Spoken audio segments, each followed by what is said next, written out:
All rise. Court is now in session. The Honorable Cheryl Lee Matthews presiding. Good morning. You may be seated.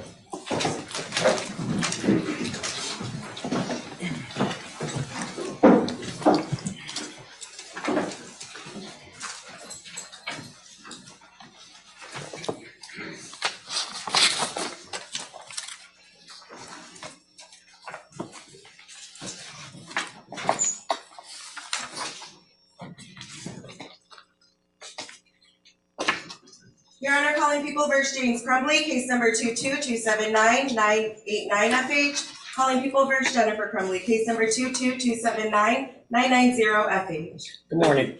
Good morning. Marquise on behalf of people. Karen McDonald on behalf of the people. Good morning, Your Honor. Marielle Lehman on behalf of James Crumbly, who is seated to my right.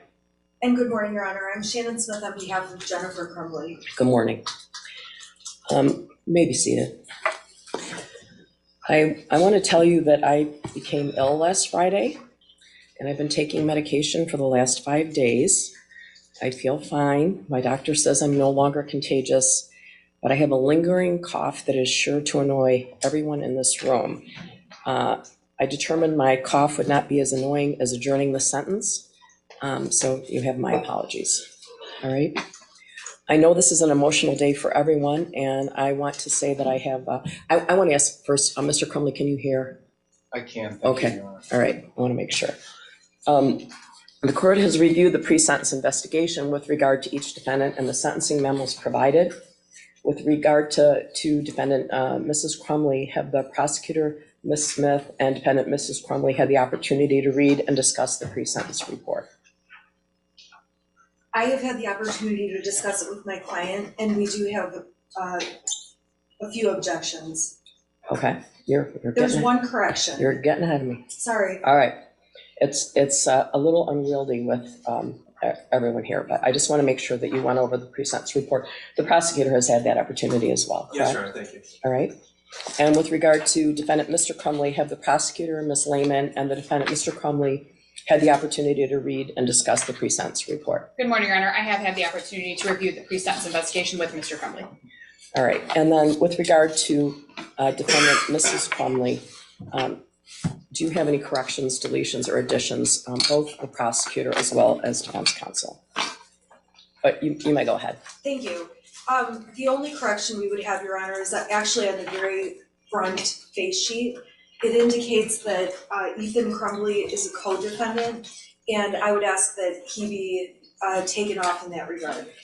Well, he's not, I think probation has, I've discussed this with probation. Ms. Wheeler, what is your suggestion with regard to the pre-sentence investigation? He clearly is not a co-defendant. That's correct, and in the PSI, he's listed as a related defendant, which is the best phrase we could come up with, but I'm comfortable if we want to move that to a condition 9.01. Okay. And then it would list him as a co-defendant, but it would still request a no contact order. Okay, are you each satisfied with that? He's a related defendant, correct? I'm satisfied with that, but I would ask the court to hear our objection as to the no contact provision later. Sure. Thank you. Sure. All right. No other corrections, deletions, or additions, correct? Correct. All right. Not for Mrs. Crumbly. Thank you. All right. Prosecutor, with regard to the pre-sentence investigation, with regard to Jennifer Crumbly, are there any corrections, deletions, or additions to the pre-sentence No, investigation? yes, thank you. All right. And with regard to Mr. Crumbly, are there any corrections, deletions, or additions to the pre-sentence investigation? Yes, Your Honor. There are some corrections. Again, on the cover sheet, the cover sheet of the PSI report does indicate that Mr. Crumbly's son is a co-defendant. I understand that that's going to be changed. Correct. We're satisfied with that. Also on page 1 of the pre-sentence investigation report, there's an indication that Mr. Crumbly has a substance abuse history. He indicated during the pre-sentence investigation that he has used substances, alcohol, marijuana, but not a substance abuse history. So we would ask that the PSI report reflects that Mr. Crumbly does not have a substance abuse history. It's just simply a box checked yes, Your Honor. Well, I guess I'm going to ask probation to indicate why they checked that box, but from what I read, he indicated that he used marijuana daily, and I didn't read that there was any medical purpose. There's also some support for large volumes of vodka and whiskey being purchased in a 1 month period. So Your Honor, I am so sorry if I may, I did not realize it says yes in the box for Mrs. Crumbly with regard to alcohol use. I didn't know we were gonna get into the substance, but those purchases were all made in November, right before Thanksgiving, right before the Crumblies hosted extended family and people for the holidays. So to use those receipts that the prosecution attached in their memo that were not even part of trial, is unfair, and my client also denies having an alcohol abuse history. Well, they were part of the trial because I excluded them. Right. No, well, the alcohol purchases, you had excluded the photographs with the alcohol bottles. I believe 2 years ago, there was a request by the prosecution to introduce evidence that the Crumleys had made large volumes of purchases at a liquor store close to their home. And I don't think at the time the prosecutor was able to link those party store purchases to alcohol. So at that time, 2 years ago, I believe I excluded that at that time. But I'm going to allow the prosecution as well as probation to address that. Just on the last comment from the court judge, that's correct.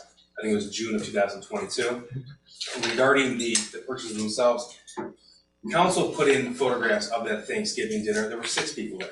The evidence supported by the prosecution shows 18 different bottles of whiskey and vodka over a 26-day period, Judge. It's factual by preponderance of the evidence that occurred. I believe probation can better articulate the reason why the box substance abuse was checked, but it appears just from the factual information, that's why it was checked yesterday. Ms. Wheeler, would you like to address that? Judge, I agree with Mr. Keast. The alcohol purchases were not put into the PSI because we were not aware of those at the time the PSI was prepared. I believe with Mr. Crumbly, he reported daily marijuana use without the use of a medical marijuana card. And in addition, Mrs. Crumbly's use is outlined in the narrative, and I think that justifies substance abuse history. Your Honor, I would object if substance abuse, any substance abuse was in high school, and there certainly is not drug abuse. So she's listed as yes for drug abuse, yes for alcohol abuse, and yes for substance abuse. We would be objecting to all 3, but the probation department hasn't even said anything with respect to Mrs. Crumbly and drug abuse. Would you agree that drug use should be stricken? Judge, it says that she first tried marijuana at ages 16 and alcohol at 19, used marijuana occasionally until 2020. Okay, well, occasionally, doesn't sound like drug abuse. Sure, Judge. I think for some people, I guess. So I'm going to strike drug abuse as it relates to Mrs. Crumbly, but keep substance abuse and alcohol abuse as to both in the pre-sentence investigation. All right. So what else? Yes, Your Honor. Also, and this is a little nitpicky, Your Honor, but on pages 2 and 3 of the basic information report, it lists the sentencing date as April 9th, 2024 at 12 a.m. Obviously, the court is not open at 12 a.m. We would just ask for the Well, I correction would tonight. be if I could. I know you would, Your Honor. Yeah. All right. Yeah. That's a computer issue, Yeah. right? I don't Sure. actually think we can correct that at this point. Okay. It's a computer program. Sure. Your Honor, in Mr. Crumbly's criminal history, each offense lists an arrest date. Mr. Crumbly maintains that he has been arrested twice, including for the instant offenses. Specifically, record 7 of 8 of Mr. Crumbly's criminal history in the pre-sentence investigation report indicates that Mr. Crumbly was arrested on August 29th of 2017 by the Oakland County Sheriff's Office for failing to display a valid license. I did review the 52-3 District Court Register of Actions online. And in fact, it indicates that the citation was dismissed on August 29th of 2017, that the citation was issued on August 9th of 2017. So I would ask that the record 7 of 8 correct that Mr. Crumbly was arrested on August 29th of 2017. That's not accurate. Probation. Because I don't have an objection to striking that, but we do often put in district court arraignment dates under arrest date. Okay. That helps us when we score PRV 6 going forward status at time of events, but I don't have an objection to taking that. All right. So the arrest date, Ms. Lehman, is August 9th, 2017. That's what you want. When the citation was issued, Your Honor, Okay. correct. All right. As it relates to substance use, Your Honor, and I should have said this a few minutes ago, in the PSI report, it indicates that Mr. Crumbly was using alcohol and marijuana from 1997 to 2021, but that's not accurate. During the pre-sentence interview, Mr. Crumbly was asked when he first used alcohol and marijuana, and he indicated it was 1997. So I would just ask for a correction that it wasn't used that whole time, that it was a first use, and that it was, and then Mr. Crumbly first used marijuana at 21, then not again until it became legal in Michigan, I believe is what the indication was during the pre-sentence investigation. Ms. Wheeler, I believe he told you he was experiencing daily use at the time of the offense. That's correct, until the fall of 2021. It's a bit hard to explain that in the chart because it only asks for a start date and end date, but I can try to explain that a little better in the narrative. All right, I appreciate We that. would appreciate that. Thank you, Your Honor. And the last one on pages 33 and 34, there were statements alleged to have been made by Mr. Crumbly to a therapist on March 18th of 2024. I did speak with Mr. Crumbly regarding those alleged statements that were included in the pre-sentence investigation report, and he denies making the statements that he was experiencing sadness, depression, anxiety attacks, or any of the symptoms listed in the report. The interview was conducted by video, Your Honor. It was a video call, so there was significant difficulty in communicating, but I would ask that those statements be stricken as Mr. Crumbly indicates that they were not said. I have no further corrections after that, Your Honor. Ms. Wheeler, any comment on that? Judge, they are in the mental health records. I could put in a statement that Mr. Crumbly disputes this as a narrative and then explain that there were issues with communication during the video visit. Are you satisfied with that? I'm sorry, Your Honor. Are you satisfied with Ms. Wheeler's suggestion? I didn't hear the whole thing. I'm sorry, Mr. Crumbly was asking me a Well, it's question. probably because I was coughing. Go ahead. They are in the mental health records, but I could put a statement in there that Mr. Crumbly disputes this at the time of sentencing and then put in the explanation. That would be great, thank you. Prosecutor, any comment? No, Judge. All right, so there are no other corrections, deletions, or additions, is that correct? Correct, Your Honor. There are a number of objections. I believe Ms. Smith also has some, but corrections, additions, deletions, that's it, Your Honor. All right.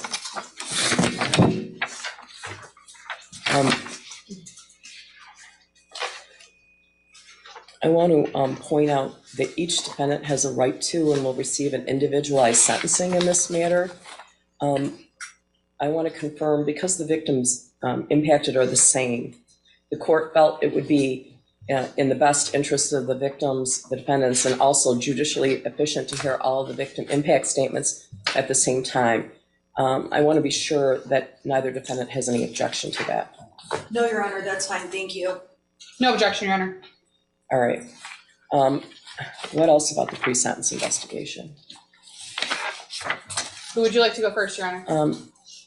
Would you like to go first? Sure. Your Honor, we would object to the narrative summary as written by probation and also the agent's description of offense. It's very obvious that probation did not sit through trial and hear all of the evidence that came out at trial. For sure. There is a number of mistakes and it is so biased that I would just make sure that ask the court to ask them to, there's so many mistakes. I mean, I could be on the record for 10 minutes going on with that, but the narrative is just not accurate. So I would ask the court to keep that in mind and make a note of that. Is the information gleaned from the police report? That's how a pre-sentence investigation is normally done.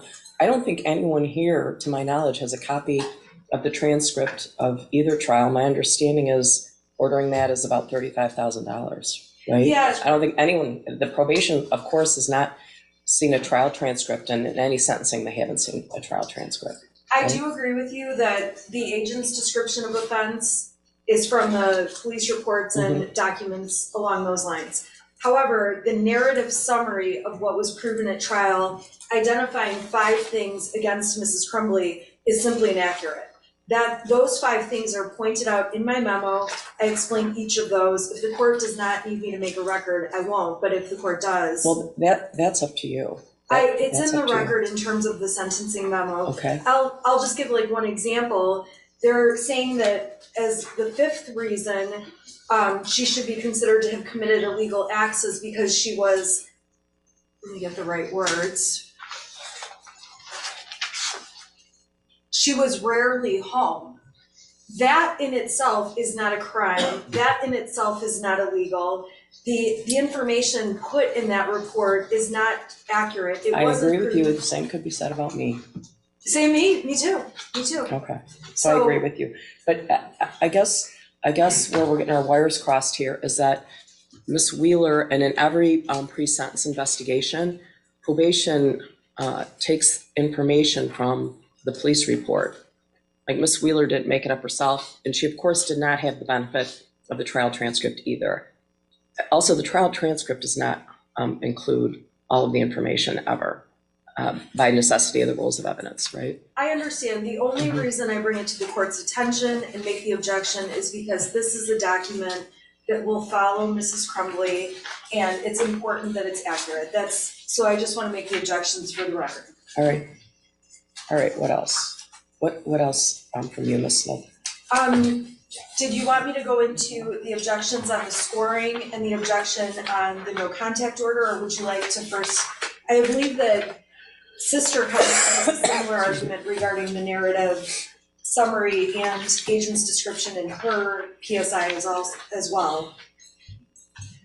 Would you like to address that before the sentencing guidelines, or? I can, Your Honor, if you'd All like. right. I did submit the sentencing memorandum, which does more fully outline what my objections are. However, Your Honor, in reviewing the over 14-page narrative that was provided to the court in the PSI report, it's obvious that it at least appears to myself, Your Honor, that narrative was mostly written after Jennifer Crumbly's trial.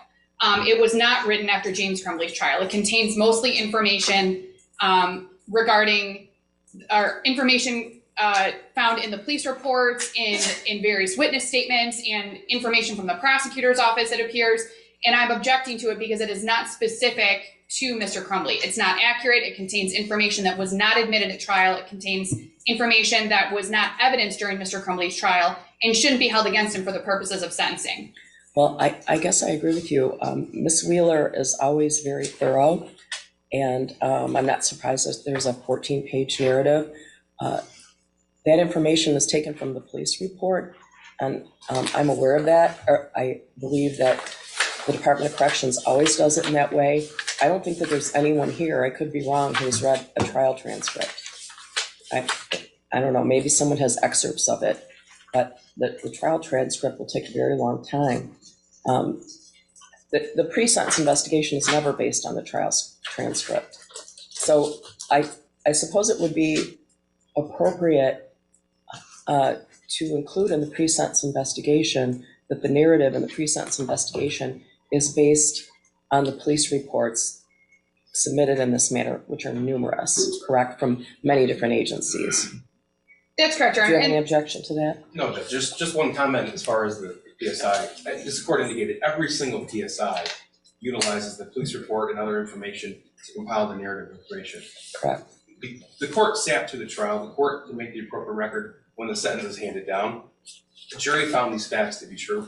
I dispute the characterization that the PSI is riddled with inaccuracies. I believe it to be accurate. And Ms. Wheeler obviously reviewed all the cell phone records, and those were included. Judge, you made certain rulings throughout the pendency of this trial, as you alluded to earlier. You have all the information. It's readily available to you. Nothing needs to be extracted from the summary. I have no objection to a statement in the PSI indicating that Ms. Wheeler drew information from the narrative or police reports. That's fine. Like I said, it happens in every single case, but I do dispute the characterization, but I understand the court is going to issue the sentencing individual to the offense and the offender based upon the record. Correct. So we'll add that. Thank you, Your Honor. It does, in the report, it does indicate a number of reports that Ms. Wheeler relied on in writing the narrative, and then it says, and other evidence. And again, some of the things that are listed in the narrative were not evidence in James Crumbly's trial, specifically the over 2,000 pages of text messages or messages between Mr. and Mrs. Crumbly, in addition to other messages between Mrs. Crumbly and her son and things of that nature. So I'm asking for those corrections. We could use a different word. And Judge, again, as the court has stated, it's the same police reports that are used for each, and I do believe it's very clear in the PSI that they are conversations between Mrs. Crumbly and someone else. It certainly doesn't say Mr. That's correct, Your Honor. I'm just ensuring that Mr. Crumbly's PSI is specific to Mr. Crumbly, I and that the understand. court is considering that. That's why I'm making the objections I'm making, Your Honor. All right, I appreciate that. Thank you, Your Honor. Okay, what else? Anything else about the pre-sentence investigation besides the sentencing guidelines, right? Aside from the sentencing guidelines, the other objection relates to the no contact provision proposed between Mrs. Crumbly and Mr. Crumbly. And I'm arguing on behalf of Mrs. Crumbly, obviously, and between Mrs. Crumbly and Ethan Crumbly. This is a family. They have despite even having felonies on their records, they have a constitutional right to be a family unless the prosecution can articulate a reason that is valid and surpasses a certain standard to allow, to disrupt the family from being able to have contact with one another. Let me give you some information that I didn't previously have. I've consulted with the probation department, the Michigan Department of Corrections. They have indicated to me that if Mr. Crumley and the shooter are in prison, the Michigan Department of Corrections will categorize them as enemies. And I put that in quotes. The reason being that they will not, it'd be like two brothers or someone like that. They will not, they're characterized in that way, so they will not be housed in the same facility. So there is that factor. I think the other difficulty I'm having is that I got your sentencing memo at about 4:32 on Friday, and Ms. Lehman's I got over the weekend. So the prosecutor didn't have a chance to respond to that. So I'm not clear if there's, I guess I'm gonna ask if there's any objection, or if you'd like to file something supplementally. I've honestly never faced this issue. So I don't know. I can just respond, my own response, Judge, is that we're asking that these defendants be treated like any other defendant Okay, in the Michigan Department of Corrections. all right, And it's my information that because they are co-defendants, the no contact will be in place. And because the shooter is a related defendant, no contact will be continued.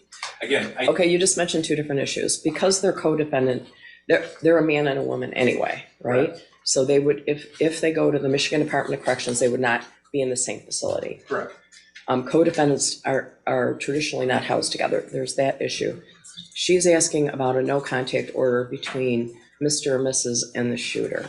So I don't know what your position is on that, or if you have any legal authority to support your position. If you want to respond to it later, I have frankly never faced this issue, so. Well, yeah, that's probably true, Judge, and as the court indicated, this was,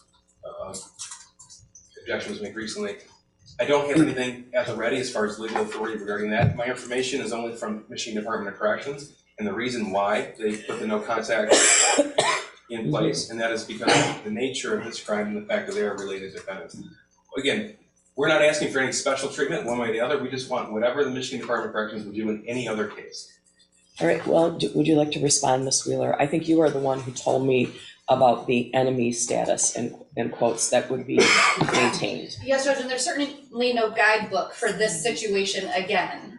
Those I were my wish there thoughts on why was. I recommended the no contact order, but certainly the court can issue what they want. It was just my thoughts. Would you like to respond? If not, I don't see a reason to have a no contact order at the moment. If the Michigan Department of Corrections was able to tell me of a reason to have a no contact order, I would consider it. I know you haven't had a chance to respond, but at the moment, I can't think of a reason for a no contact order.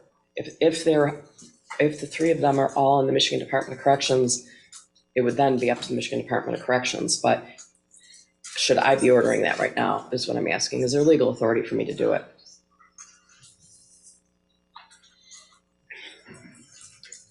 The options are lifting the no contact order or allowing you to research further.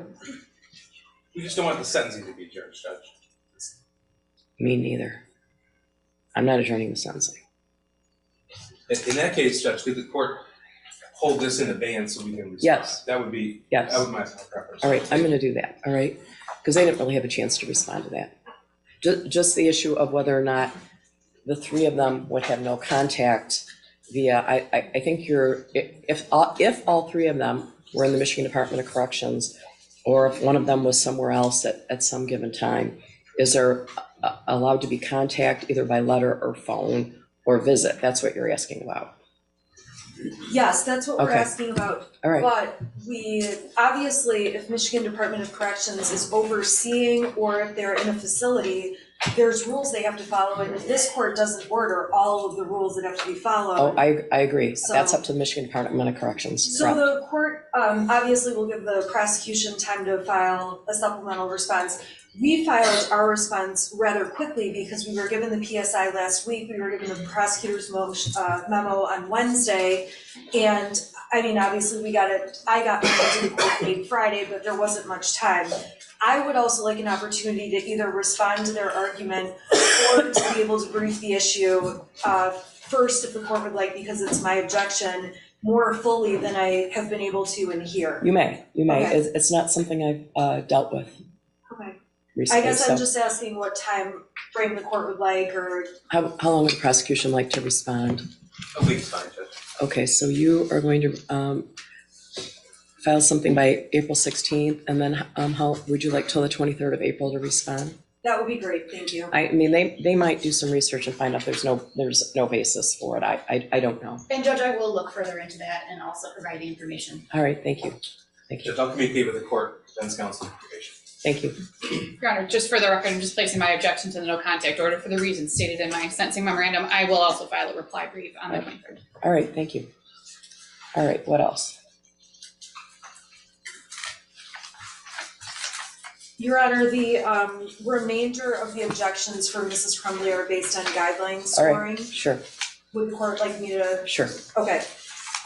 Your Honor, Mrs. Crumbly is objecting to the scoring of offense variables 7, 9, and 13, all based largely on the same reasoning. And so those offense variables are scored the way they are proposed by Michigan Department of Corrections based on the number of deaths that resulted and based on the number of persons injured. And the problem with it is that Mrs. Crumbly was found guilty of completing an act of gross negligence or failing to adhere to a legal duty. But when the shooter got the gun and made the decision to shoot multiple people, that took any and all culpability for the number of victims and put it in his hands. So the shooter, if he had gone out and shot one person, which if it's reasonably foreseeable he would hurt anyone, okay, one person might be reasonably foreseeable, those guidelines would be scored far differently. And just as a matter of course, the guidelines don't take into account a situation like this, much of the law in this case has been novel and new. So we would ask the court to score those guidelines at 0 points because. Can you be specific about which, we need to take each guideline individually. It's important for the record, all right? Sure, okay, so prior record variable 7 gets scored when there are 2 or more offenses that the defendant is convicted on. Mhm. And the objection in this case is that the conviction is based on there being 4 deaths. The conviction is not based on Mrs. Crumbly committing 4 acts of gross negligence. And this is a case where we have an intervening factor. We have an adult who was charged as an adult, sentenced as an adult to life without parole, who took everything out of Mrs. Crumbly's hands and made decisions himself. So to charge Mrs. Crumbly, hold it against her that there are 4 deaths, that part of it was not reasonably foreseeable to Mrs. Crumbly. Didn't the jury disagree with that? No, the jury found that the jury did not find 4 different ways to say that there was gross negligence. The scoring is based on the number of deaths. At the end of the day, the shooter could have gone and shot 1 person or 4 people or 100 people. The problem is that even if it's foreseeable that something was going to happen, when the shooter intervened and made the decision what he was going to do as an adult that was convicted and held accountable for each of those 4 deaths and everyone injured, it came out of control from Mrs. Crumbly. So we object to the scoring that she committed 4 offenses. I agree with you, the jury entered 4 convictions, but the basis of it was 4 deaths. And it's not 4 acts by Mrs. Crumbly. This is a very unusual case. Well, if there were specifically 4 deaths intended, she would be charged with homicide, right? Isn't that true? That would be true. But as with involuntary manslaughter, so if a person drives a car and ends up killing 6 people, there could be 6 counts, okay? But this situation is distinguishable because we have a different person who comes in as an adult, makes decisions, and takes any of what could be possible out of Mrs. Crumbly's hands. Okay, he wasn't an adult, he was charged as an adult. I- Isn't there a difference? Well, yeah, you're right. I'm saying though, he was charged as an adult, he was held accountable for those crimes. He made the decision on how many people to shoot. He went in and made intentional choices. My point is just that Mr. Crumbly and Mrs. Crumbly, and I apologize because I'm arguing for Mrs. Crumbly, but sometimes I'll mention both. The decision on the impact of this case was absolutely not in their control. It was not foreseeable. And that's the basis of the objection. Even if we respect the jury's verdict, they found that gross negligence took place. We respect that. That's fine. We get that. But at the end of the day, Mrs. Crumbly shouldn't be sentenced as if she controlled the fact that 4 people were murdered, or if the shooter had shot 100 people. That's the objection, and this is a unique issue. It's a unique issue in that there is not case law, and it's going to be a matter of first impression. Ms. Lehman, do you want to weigh in on this PRB 7? I would, Your Honor. I also am objecting to the scoring at 20 points. I do believe that the proper score is for 0 for reasons similar to those that Ms. Smith stated. This is not a case where there were 4 separate grossly negligent acts alleged. It was one grossly negligent act. And quite frankly, we don't have the jury here to ask them what they found or if they found that there were multiple grossly negligent acts. There were 4 counts for the 4 deaths of the students. And Your Honor, I understand that having these conversations, I'm not trying to be callous to anyone, Your Honor. I know.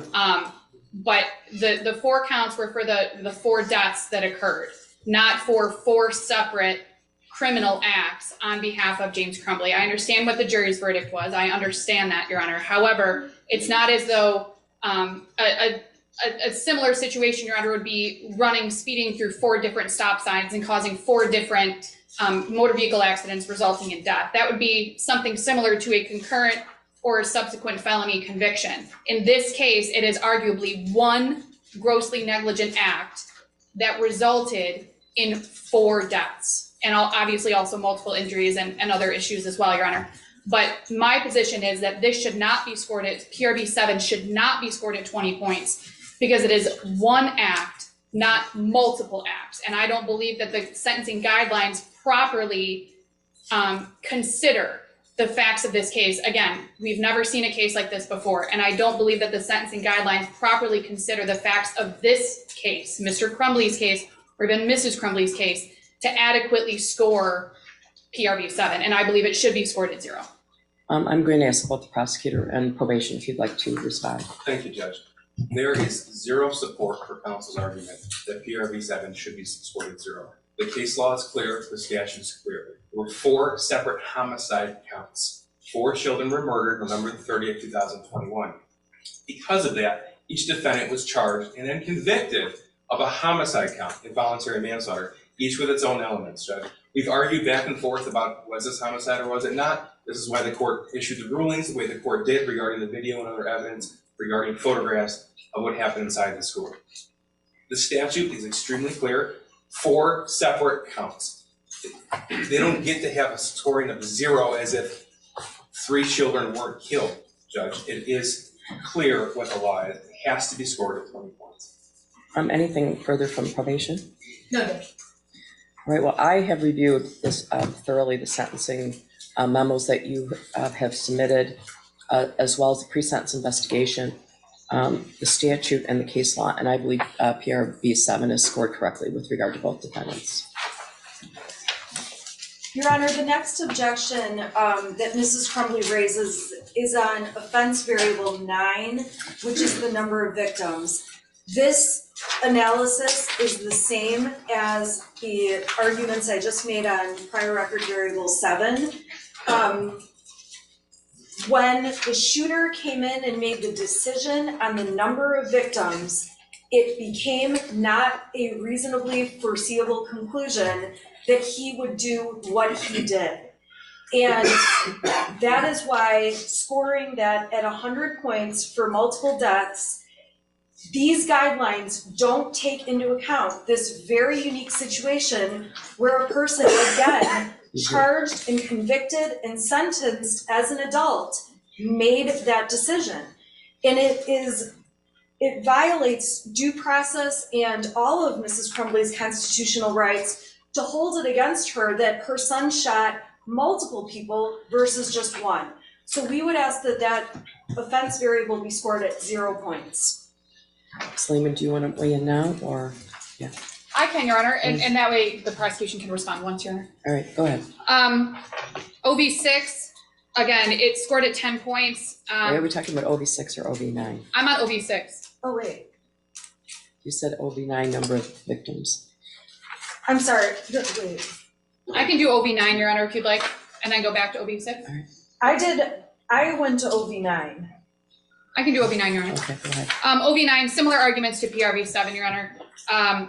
It was not Mr. Crumbly who pulled the trigger on the firearm that killed the 4 students, Your Honor. I'm making the same arguments. I don't think that I need to reiterate them, but I believe that it should be scored at 0. Thank you, Judge. Regarding offense variable 9, the jury did find it was reasonably foreseeable. There's jury instructions 1615, 1618, 1610, Judge. 2 juries, 24 individuals, 24 citizens found them guilty and found this act to be reasonably foreseeable. Had they not, they couldn't have been found guilty. That's the law. Now, again, there is no justification for scoring at 0. They are homicide offenses. Each is a separate count. The statute is clear. The case law is clear. We provided supporting information and documentation in our sentencing memorandum. The scoring has to be 100 points. Anything, Ms. Wheeler, in addition? No, Judge, thank you. All right, well, I agree. I've spent, even before receiving any of your sentencing memos, I spent an incredible amount of time going through all the guidelines, and I believe that OV9 is scored correctly to pursuant to the pre-sentence investigation, the statute, as well as the case law in this matter. All right. Your Honor, Mrs. Crumbly's next objection is to offense variable 6, which is the offender's intent to kill or injure another individual. We would object to the scoring of this variable because Mrs. Crumbly did not have intent to kill or injure another individual, even if she was grossly negligent and obviously found guilty of gross negligence. That does not mean she intended to kill or injure another individual. We know who intended to kill or injure another individual, and that's the shooter. He was held responsible, he was charged, he pled, he was held responsible, and we would object to the scoring of OV6. Okay, OV6 says, or there was gross negligence amounting to an unreasonable disregard for life, right? Or. I agree with you, but the problem is that, again, these sentencing guidelines don't take into account another person coming in and making those decisions. So that's the problem, and that's what makes all of these guidelines not exactly fit with the circumstances of this case. You know, did you guys read, I sent you a case named Alberts. Did you read that case? I thought that was interesting. 258 Mishap 578. There, I thought that was telling. There was a number of victims in this apartment, and someone who was a fire starter, a known fire starter, injured all kinds of people there. And I think that had more to do with OB3, but I thought that was a telling case. Ms. Lehman? The difference, Your Honor, in that case, though, is that there wasn't somebody who was charged as an adult that intervened and made the choice to hurt everyone in that apartment building. That's the difference in this case, is that Mr. and Mrs. Crumbly did what they did or didn't do, but when their son came in and made decisions, again, it took it out of their hands. And if he had made the decision to do something different with that weapon, we wouldn't be here with that scoring. That's the difference. I don't think they were charged based on what he did with that weapon. They were charged with everything they did and didn't do up to the time that he used that weapon, right? What he did from the moment he started shooting is not really the crux. I agree with you, and that's why the problem is that because he got involved, the offenders in this case did not have any intent on their part, and so it just makes it very distinguishable from any other case of involuntary manslaughter. It complicates it enormously, and it really does become an issue of first impression in this case. Ms. Lehman? Yes, Your Honor. For OV6, it's currently scored at 10 points. The defense, Mr. Crumbly, requested it be scored at 0 points. The prosecution asserted 2 separate theories during trial, which were both read to the jury. We don't know which theory that the jury relied on. If they all relied on the same theory, if they all relied on different theories, if half of them relied on one and half of them relied on the other. Unfortunately, Your Honor, we don't know the answer to that.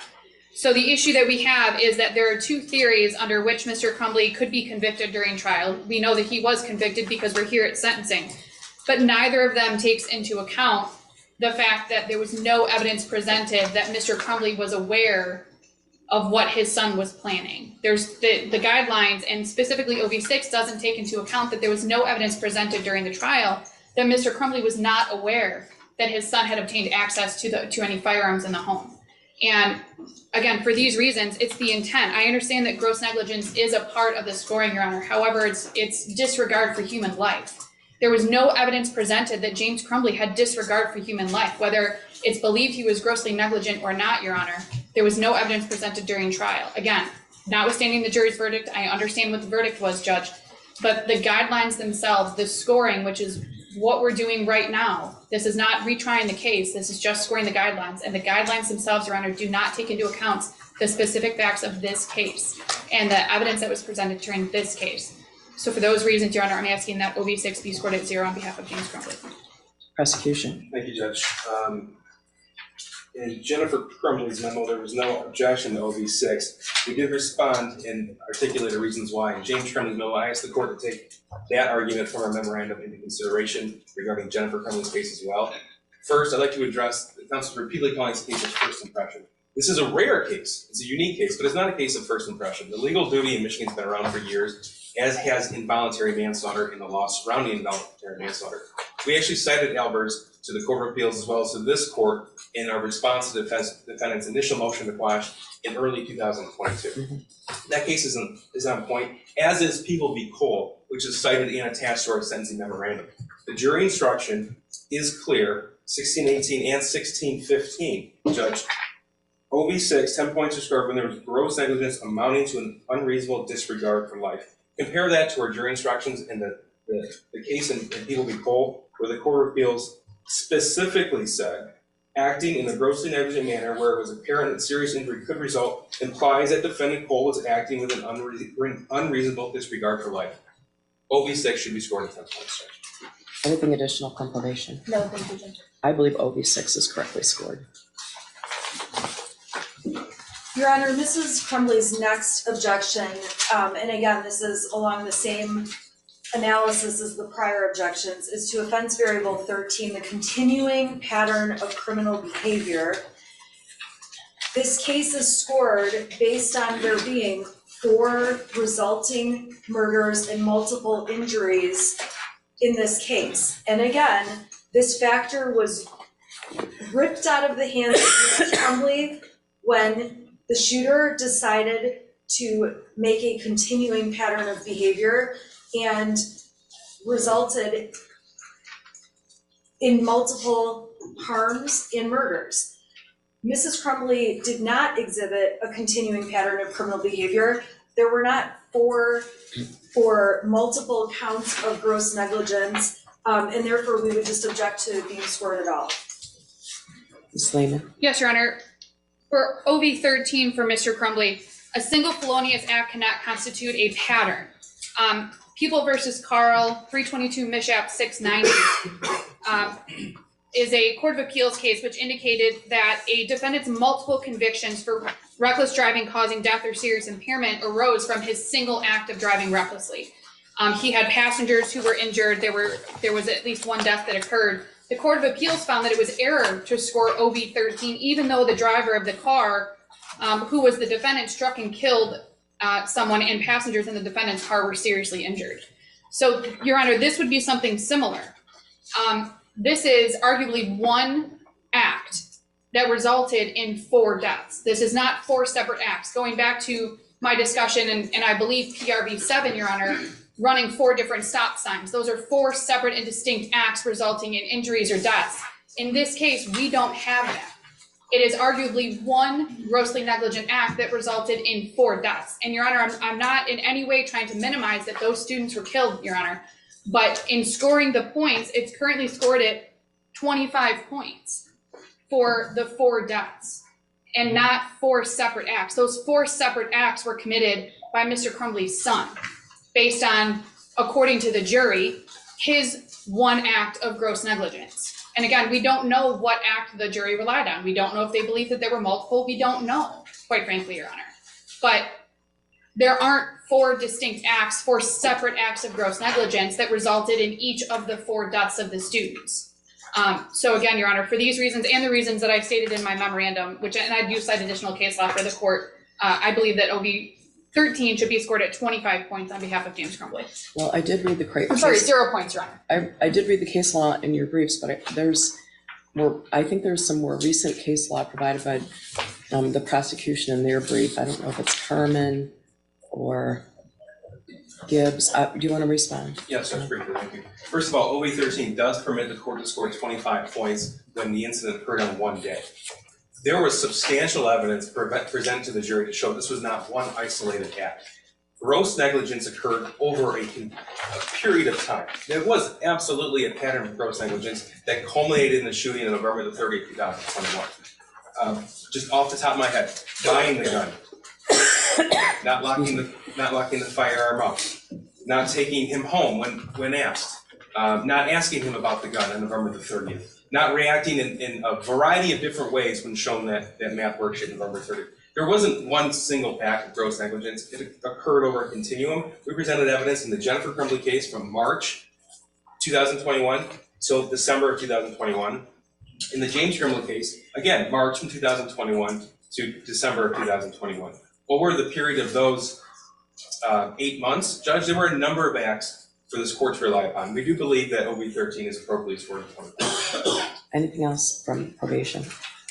Again, I have reviewed all the PRVs and OVs and the case law and the statute, and I believe it's correctly scored. Your Honor, the next objection Mrs. Crumbly has is to offense variable 19. This is a different type of argument than the prior argument, so I just want to let the court know. This offense variable is to be scored when a defendant interferes with or attempts to interfere with the administration of justice. And the reason this was scored against Mrs. Crumbly is because of the claim that she tried to run and tried to avoid arrest. On the night before charges were issued, I texted Miss McDonald directly, which I attached to my memo, and said, And Judge, I know it's argument, Judge, but we've been over this before a number of times. And the court's, a charged felon doesn't get to text somebody. We've had this discussion. And the court has already indicated that, Judge. I ask we move on. I'm gonna let her make her argument, but we've had this discussion before. Law enforcement does not have to ask for permission to arrest someone. If I have an outstanding warrant, one of these deputies could come up to this bench right now and cuff me. I understand that, but what the prosecution has done is put together a false narrative that's been repeated by the media over and over and over. And it's been repeated in court. Miss McDonald is the one who said they were in an industrial building. She's the one who used the word abandoned. It was a warehouse, a non-retail place that was closed at night. right? It was not a warehouse, it was a building that had businesses in it. It was a non-retail building. No, there are retail businesses in there, and there are businesses in there that are not retail businesses.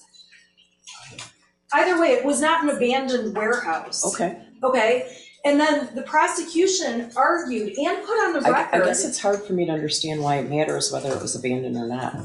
Okay, because the narrative the media has played over and over and over repeats inaccurate information. I can't control the media, trust me. I understand. However, the prosecution also stated falsely and knowingly falsely, based on the fact they had a video of when Mrs. Crumbly and Mr. Crumbly were found. The prosecution claimed they were crouched near a mattress, which is just not true. They were laying on mattress. Right. At the time, though, they made it sound like they're crouching and hiding, and the media reported that over and over and over, and that has been a major problem throughout this case, and why I asked this court for a gag order. And we were thankful for the gag order. It did eliminate some more of the narrative coming out. But the prosecution very successfully painted this picture of people on the run. Meanwhile, Ms. Lehman and I can't do anything more to get our clients turned in. We are desperately calling the prosecutor's office, filing appearances with the court, making arrangements. Our clients are being threatened so badly, they are terrified to just go walk into a jail where everyone is looking for them in Michigan. We plan to be with them as their attorneys, and it's complete garbage that the prosecution has been able to carry this narrative out through trial. And that's why I did attach my text messages to Ms. McDonald letting her know. All she had to do was say, I am charging. She did not let me know. She does not have to do that. It's a professional courtesy that most prosecutors do. It just is. Not in a case like this. Evidently. Ms. Lehman? Because, well, there's different arguments for each defendant. That's correct, Your Honor. They are different arguments. Okay. So I just want to address this briefly, Judge.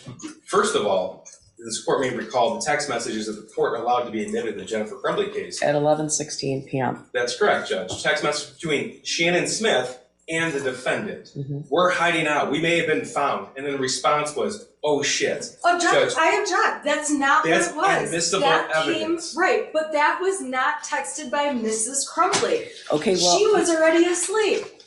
Okay, here's the problem with that. Because the evidence has shown, both of the defendant's sentencing memos address the arrest in Detroit. You've suggested on numerous occasions that the prosecutor was required to make arrangements with one or both of the defendants to turn themselves in. I know that in circumstances where someone is charged with a retail fraud, something like that, you might get a come-in letter. They're not required to do it.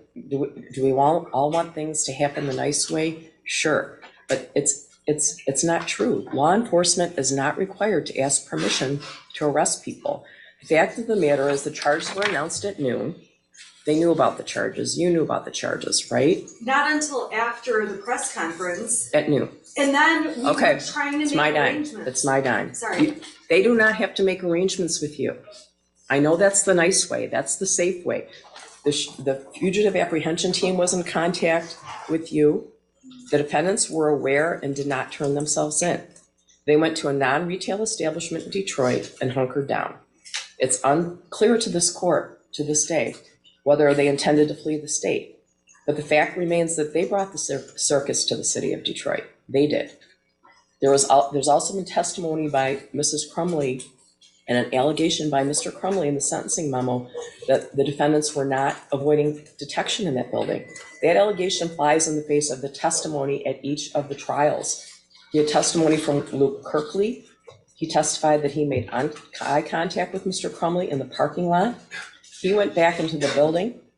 We see that on the video at the art studio building, industrial building, whatever you want to say, that the defendant, Mr. Crumbly, followed Luke back into the building just after that. Luke immediately called 911 at 10:43. I reviewed all the testimony in this area. The Detroit police arrived 20 minutes after that 911 call. There are texts from Mrs. Crumbly's phone at 11:16 p.m., despite the fact that she testified she took 4 Xanax, drank vodka, and was asleep by 11 p.m. That is simply not true. Numerous agencies, including the Detroit Police Department, Border Patrol, SWAT, the Oakland County Sheriff's Department, and the Oakland County Fugitive Apprehension Team descended on this industrial building. The Detroit SWAT team entered the building at midnight and started breaking down doors with a steel ram. They started on the second and third floor. They obtained a key to the door where the defendants were on the first floor an hour and a half later. The suggestion that the defendants were asleep and did not hear this is highly improbable. Thank you, Judge. The only addition I have to that is the court referenced the testimony from the trial judge, and I appreciate that because retired Sergeant Hendrick as well as Lieutenant Willis testified very clearly upon multiple questions. Is a sheriff's office function to trigger the fugitive apprehension team? It's a law enforcement function. It doesn't happen because of a request or a demand by the prosecutor's office. It's wholly separate and distinct. That was clear in the testimony. I just want that to be brought up. Thank you, Judge. Did you want to make a different statement about that? I did, Your Honor. Mm-hmm. And it's because I don't believe that Mr. Crumbly was assessed 15 points for OV-19 for the same reason as Mrs. Crumbly was. Mr. Crumbly was assessed 15 points for, it says in the guidelines, the offender used the force or the threat of force against another person or the property of another person to interfere with, attempt to interfere with, or that results in the interference with the administration of justice or the rendering of emergency services. Your Honor, I read that scoring to be scored because of the claims made by Ms. McDonald's office that Mr. Crumbly has made threats and threats of physical harm to Ms. McDonald over the phone at the jail. Your Honor, I'm disputing, and I have disputed, I did it during the trial when this was originally raised, and I've done it since then, that Mr. Crumbly has ever made a physical threat against Prosecutor McDonald. He has vented, he has been angry. He has been angry for the reasons that I cited in my sentencing memorandum, but he has never threatened to physically harm Ms. McDonald. He has never said that if you continue with this prosecution, I'm going to hurt you. He has never said, if you don't stop this right now, I'm coming after you. Instead, as I indicated in my sentencing memorandum, the statements made by Mr. Crumbly, although there has been some language that may not be very respectful, that may be angry out of frustration for being incarcerated and on lockdown for 23 hours a day for the last 2.5 years for something that Mr. Crumbly and I maintain that he did not do illegally or wrong. But he vented his frustrations, Your Honor, and he never threatened harm. He never said if Ms. McDonald continues that he's going to do something, or Mr. Keast or Mr. Williams or anyone else at the prosecutor's office or law enforcement. So he scored 15 points, presumably based on these claims of threatened physical harm against Ms. McDonald, which we dispute ever happened. Mr. Crumbly and I maintained that OV-19 should be scored at 0. Again, we also dispute that he was ever fleeing, so even if the prosecution wanted to change their theory to the flight, we would dispute that he was even fleeing, although I understand what the court just indicated and what Mr. Keast has indicated previously. So for the purposes of scoring OV-19 should be scored at 0. There have been no threats of physical harm. There have been no interference with the administration of justice. There is a thumb drive of the threats. We could play them, or Mr. Keast could read them into the record. I don't know to what extent the prosecution would like to address. I hope not to, Judge, but I do need to respond to the argument. I'm not going to read all of them. They're on page 4 of our sentencing memorandum. And we did attach them as the court indicated. So I know the court has listened. Mm-hmm. OV-19 should be scored at 50 points if the offender used force or the threat of force against a person to interfere with or attempt to interfere with the administration of justice. I don't know any other purpose for what James Crumbly did other than to interfere with the administration of justice. He knew specifically that his jail calls were recorded. He knew, or at least he believed, that the elected official, Ms. McDonald, was listening to him because he sent message specific to her. He did it not just in an abstract sense, Judge. He did it while she was actively prosecuting the case. I have had a number of instances where defendants threatened witnesses. Rarely do we see a defendant threatening the prosecutor, let alone a member of a trial team, let alone the elected official. There will be retribution. She's going to be fucking sucking on a fucking hot rock down in hell soon.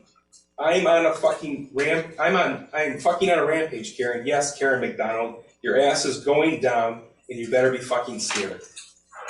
I didn't want to read that, Judge. That was just a few weeks before the trial.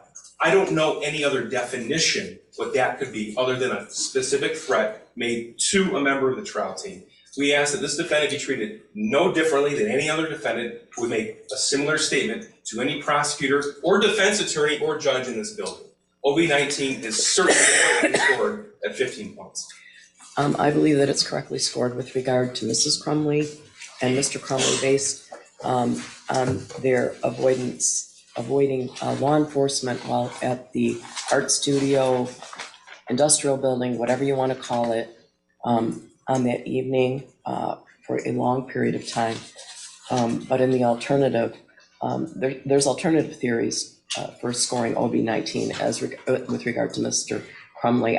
Regardless of his ability to make good on those threats because of his incarceration, I still do believe that those were threats against the prosecutor. Thank you, Judge.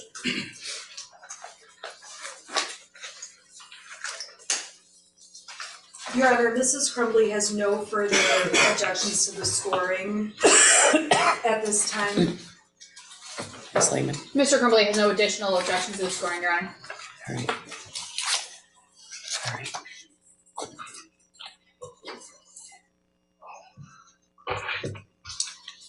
I have a number of written statements that were provided by various individuals.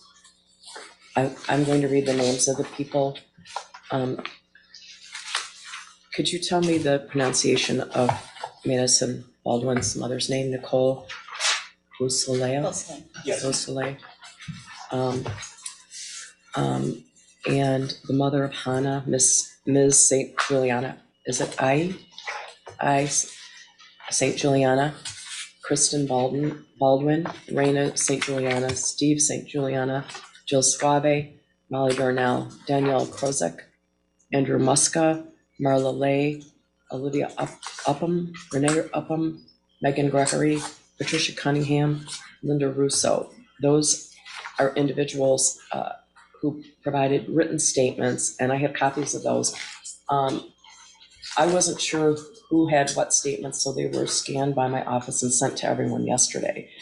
I know that there are a number of individuals who want to address the court. I guess I should ask if at any time anybody feels like they need a break, they should tell me. All right? All right, so you have not objected, correct? Yes. All right. correct. Do you want to do that at this time? Could we take a break now, Judge? Yeah, do you- Before the impact statements. Yeah, do you need a break? I guess I would ask, you've had time to review the written statements, correct? Your Honor, we did get them late last night. I'm going to read over them during this brief break again. I have read over them once, but I'm going to read again just to ensure that there are no objections. Yeah, I didn't have reason to believe that you didn't have copies of them, but they weren't necessarily funneled to the probation department. Some of them were sent directly to us. I've gotten letters from people from across the country that were very interesting, so. Your Honor, may I say one thing regarding the victim impact statements? The victims are not in the courtroom required to provide their oral statement to us before they deliver it. Correct, And some chose to do that, correct. some chose not to. Based on our prior experience with the shooter sentencing, sometimes they chose to submit it and it was different when they delivered it. So I just want to make it clear that we under the Crime Victim Rights Act, nor do I think it's appropriate, have any control or edit or of what they're going to say because it's their impact statement. So Yeah, I understand, and I have gotten some written statements from individuals who I believe intend to make an oral statement as well, so, yeah, that's up to the individual, all right? Your Honor, with respect to the statements, initially, the defense for Mrs. Crumley was concerned about the number of statements. We believe that the court can sort through what to take into consideration for this sentencing, and plus the court has lots of experience doing so. And so we do, if at some point there was an objection in terms of discussion, we don't have an objection at this time. Yeah, you know what, you guys were on this email yesterday that discussed all of the individuals who would be giving oral statements, Correct, Your Honor. correct? And I know we all went back, I I think we've all discovered a little glitch in the Crime Victims' Rights Act that it's not specifically clear who's considered a victim under the Crime Victims' Rights Act. There's some difference of opinion maybe, but I'm again relying on Albers that discusses OB3 and gives a broad definition of who a victim is. In any event, I am inclined to hear oral statements from all the individuals that were listed in the email that went to all of you last night. All right? I have no objection to the individuals on that list, Your Honor. All right. Yeah, same here.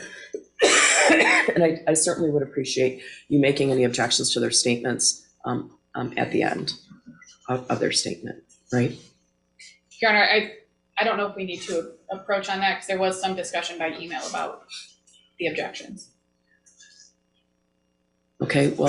Or maybe we can handle it during the break, Judge. All right. When you say making an objection while the individual, I'm going to insist that everyone keep their statements directed at sentencing, for sure. All right? Your Honor, I don't anticipate, and I don't believe Ms. Smith would anticipate making objections to a victim impact statement. Obviously, things could arise, Your Honor. Excuse me. And obviously, we have duties to our clients as well. We wouldn't be doing it in a disrespectful way to anyone, Your Honor. But we would just ask, again, you've already reminded the court, I'm certain that the prosecutor's office has reminded anyone making a statement what the guidelines are in relation to those statements. So I don't anticipate having to make an objection, Your Honor, but obviously if one arises, an objection would have to be made, Judge. All right. Do your clients need to go downstairs? Yes. Yes, Your Honor. Just two things briefly. There are no guidelines in the victim impact statement. It's how the victim is impacted. It's personal and unique, Judge. Sure. Now, obviously, the court knows that. I just wanted to make sure we were clear on that. But they have to be directed at sentencing, the statements. Yeah. And one housekeeping matter, we just need to add in, we can stipulate, with the defense will stipulate, we add in the additional victim impact statements received last night, as well as James Crumley's GED verification, just for the PSI. Oh, I didn't ask you if you had any additions to That's PSI, all. did I? I'm sorry. Okay. His GED, and what else did you say? His GED verification and the additional victim impact statements that weren't received by the parties. Yeah, I think we got some at about 6 o'clock last night, right? Right. So, yeah. If you're not in receipt of something, you should let me know. It was hard to determine at one time who was receiving what, so. If maybe we can discuss with the prosecution who we should have impact statements from and determine whether or not we are missing any impact statements, the written impact statements, because we did receive some later last night. I don't know if. Yeah, we sent those last night. I received what the court sent and what's in the PSIR. Correct. That's what I've received as well. I don't think there's anything else We received one this morning. from Mr. Schilling, Yes, sir. but I believe Mr. Schilling is going to make an oral statement, Correct, is that correct? Yes, So sir. I wasn't concerned about that. Thank I was referring to the written letters received by the court. Okay. That's what we got last night, correct, Your Honor? Okay, Everything in thank my you. possession was sent. Thank you very much for clarifying, Judge. All right, so both of the defendants are gonna go downstairs, so I want everyone to remain seated during that, all right? Thank you.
I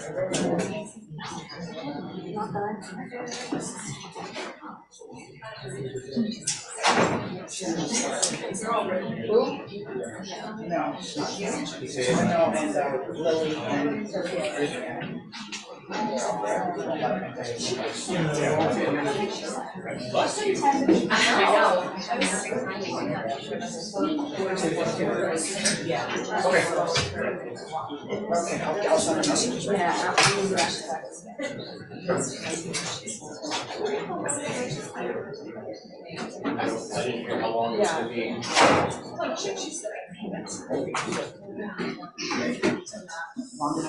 It's like at least 10 to get it down and get it back up.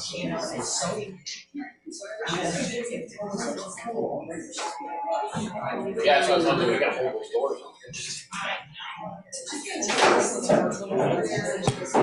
Oh, yeah. I wish we could have kept the jury on the benches. But I would read those, go back and stuff. Even those old pews were more comfortable. What's that? Yeah.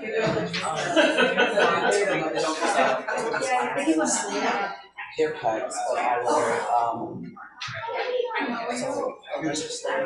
Yeah, I'll say it here. obviously you can say it's one, but really?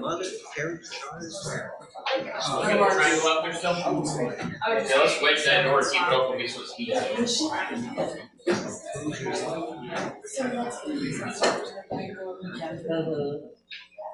see this how it says.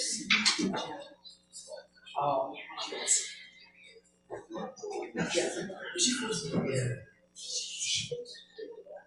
Right. I did not know that. Right. I think they're all. Well, yeah. She's like that, and then she's like crazy. You picked. She was thinking. Okay.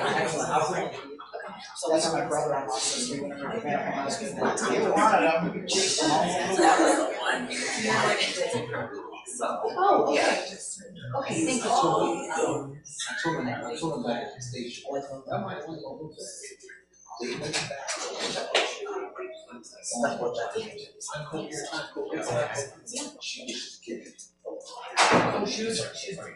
Can you send this one? Okay, all right. They told me, they said, we're not intentionally blocking it. I can't see it. Oh, I'll say it. Well, cause he knows, he's been down that road. Cause he also, and it's. Are you looking for the restaurant? Yeah. I'm gonna make a suggestion, they don't have the right here, and no one knows about it. Oh, good to know. It's immediately outside. Of the.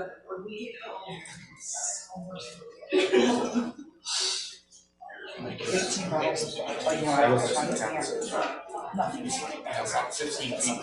I work on your things, I'm down there for 6 feet. That's where we're gonna go.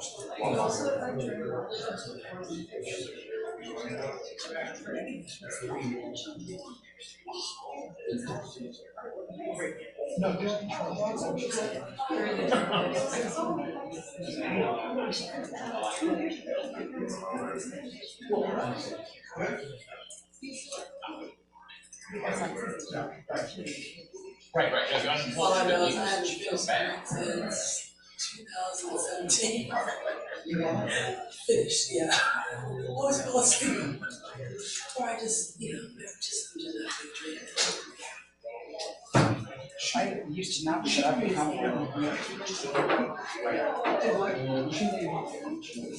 About 12. Like 12 to 3. Yeah. That's not confusing for us. That's consented.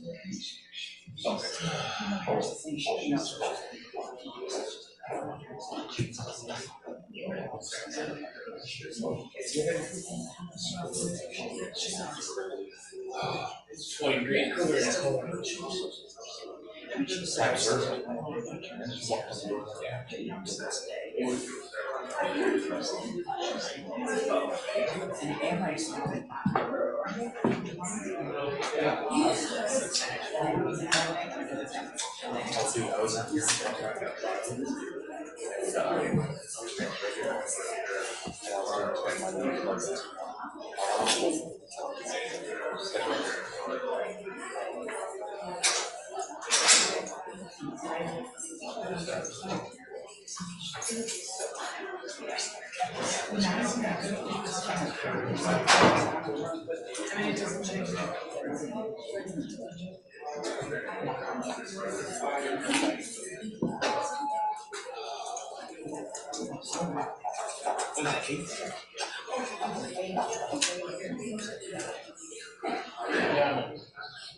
Yeah, and that's just.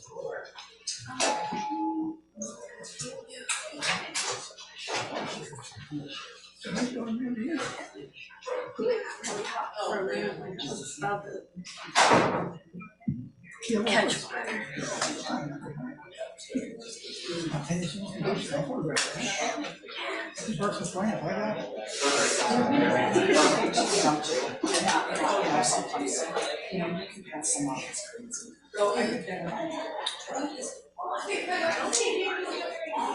Yeah, I cried when I did the competitions, and or answers, so it would definitely. Different say like, I can't do this. I'd be like in tears. No matter what story you're writing, you still need to comment just because you don't have any more. I swear. I turned it into a Trump document. And I'm like, the story has nothing to do with this. It always goes back. It always goes back, like it says. It doesn't matter what. Because no matter what. And I'm sure the oh yeah. Add a year, I don't care. It's like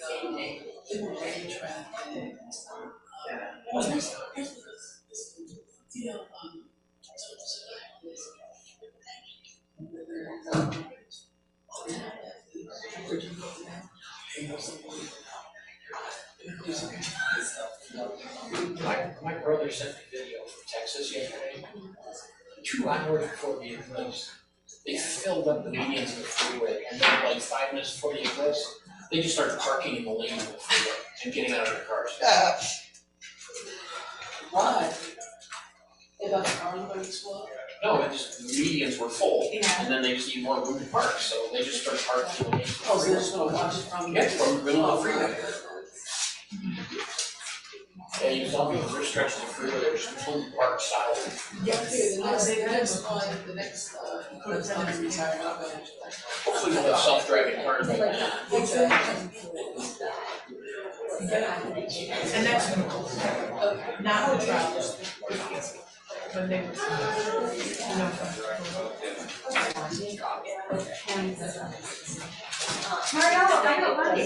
Oh, did you? Yeah, you did. They told me earlier, didn't they?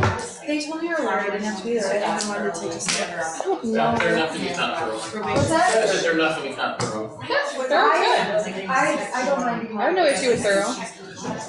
That's the least of it. it sounds like they're gonna be. Did we object To what? movie 9 under my girl? I objected to it and you jumped. Okay, I think we got, I did September, did you get one? Yeah. It's like, Yeah. I forgot this in I didn't use this for her.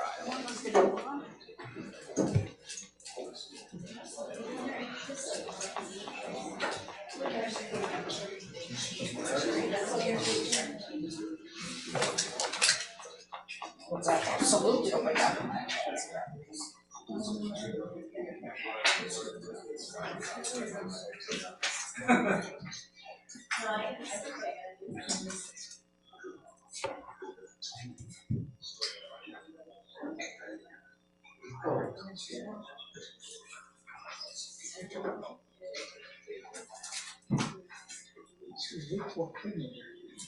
It's weird.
That's right.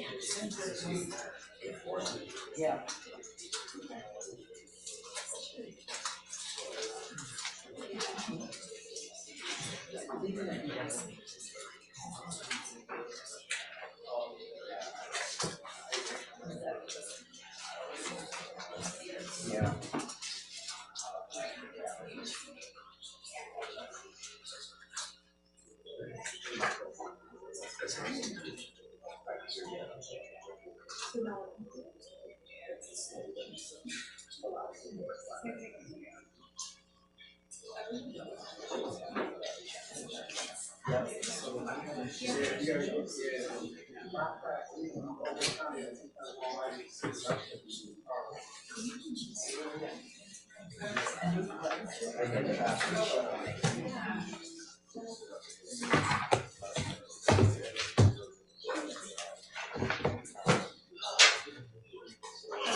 Unfortunately, you stared at me.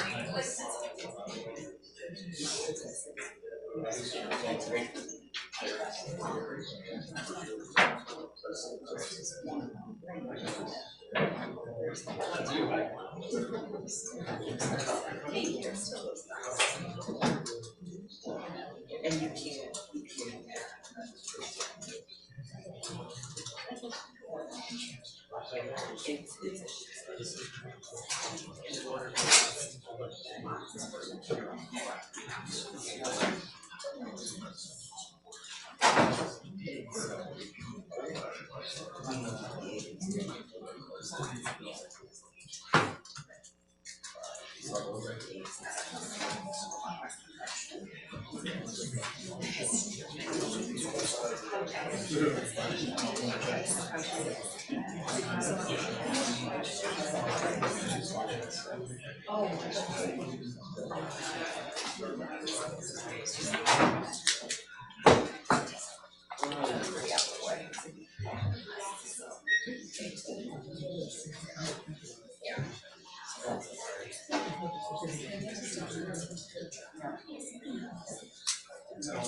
But it's here. It's for.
He is the bomb control.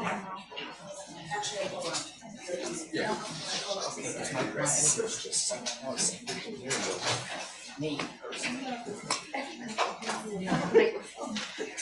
That was very unnecessary.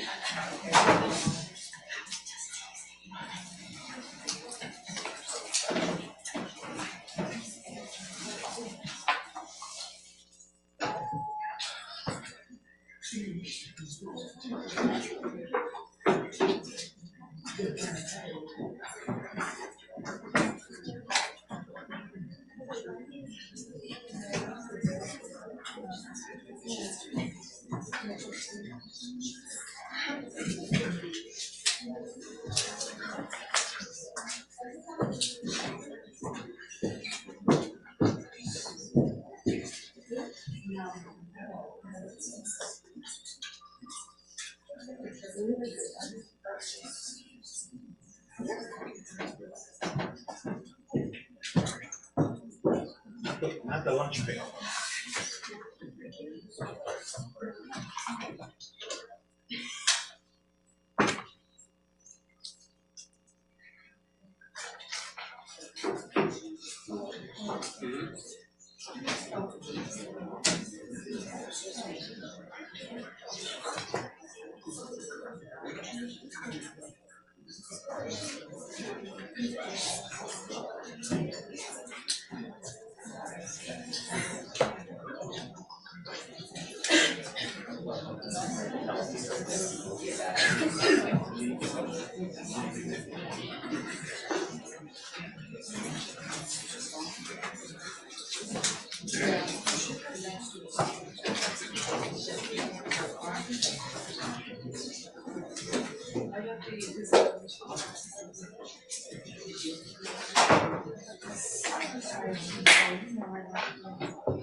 All rise.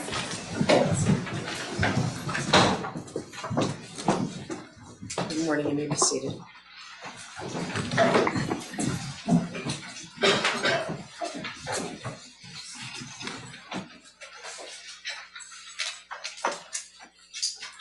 Recording in progress.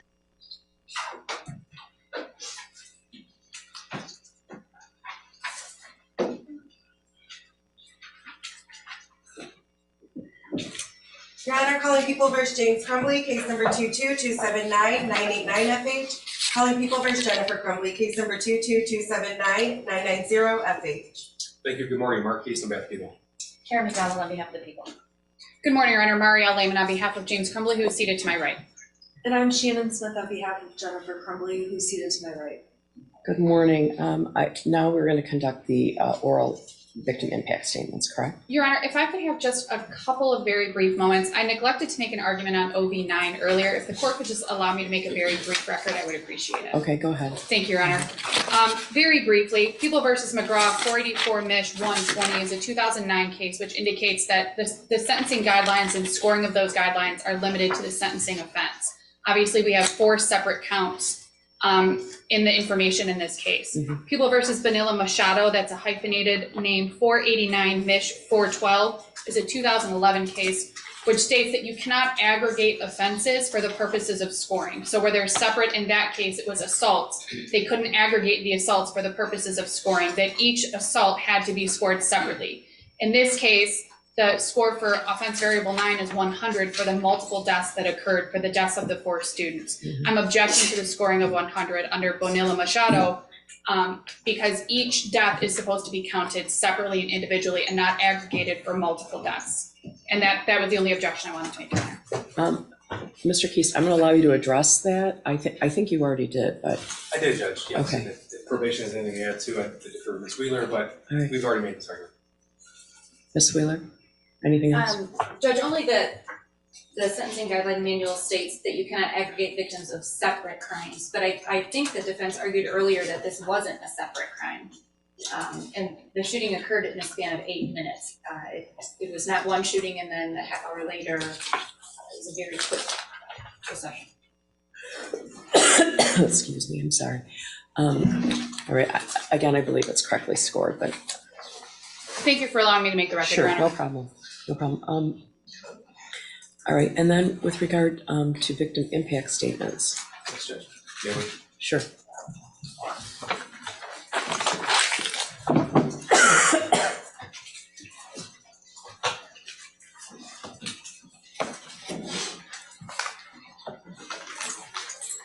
Good morning.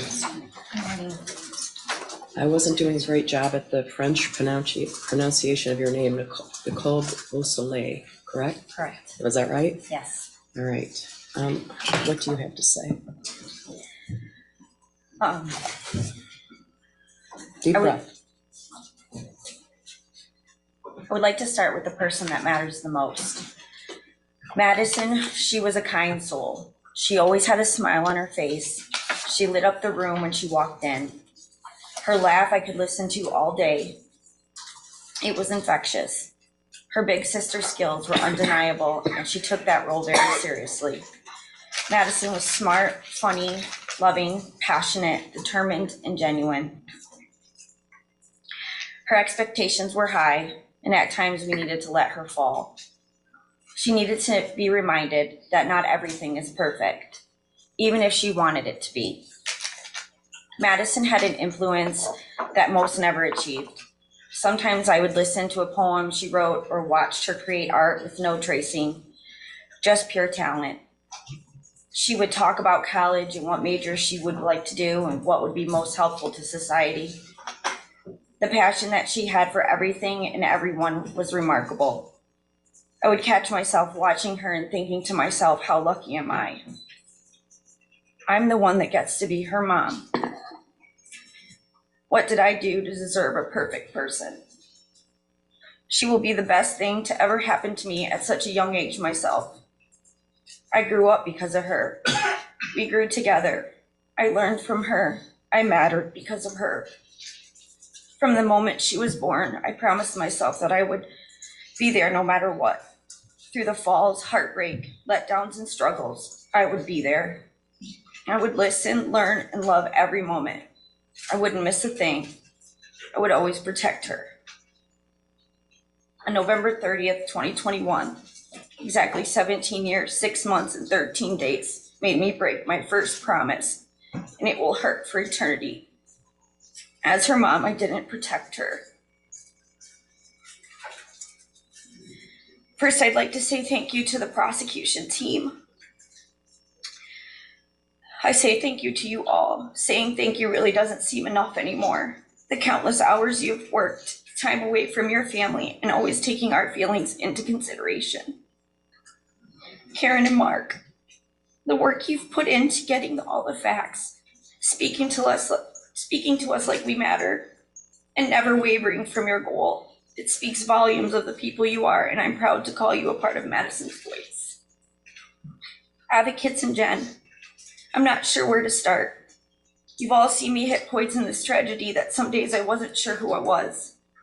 One minute I'm laughing, next I'm crying, and sometimes I'm just silent. Either way, one thing stayed consistent. You always listened. Jen, you're not just a friend, you are family. My mind keeps going back to something during the trials. Something that is almost on repeat, like a broken record. It's something as a mother I can't understand, and honestly, I don't think any mother would understand. It was when Jennifer said, I wouldn't do anything different. I'm putting a little emphasis on different, as I know life throws us things that are out of our control. But life takes turns and eventually puts them back in our control. Like giving you a hint when something needs to change. I want to compare a few things to see through my perspective. As I know things are different about the events and how we see them from the events on November 30th. While your son was hearing voices and asking for help, I was helping Madison pick out her senior classes.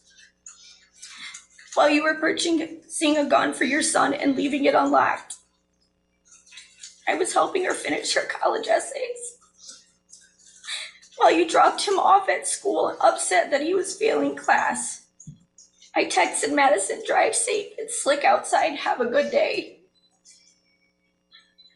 When you got a call to meet at the school about your son and how it interfered with your day, I was rearranging my schedule so I could take Madison to get her oil changed for the first time.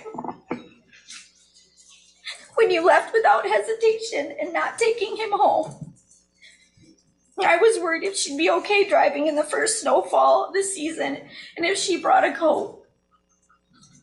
When you walked out of the office with a steady pace after hearing an active shooter, I ran from my home and started driving, trying not to break the law. When you were on the phone for 10 minutes with each other trying to figure out where the gun was, I was on the phone with her father and family trying to figure out where she was.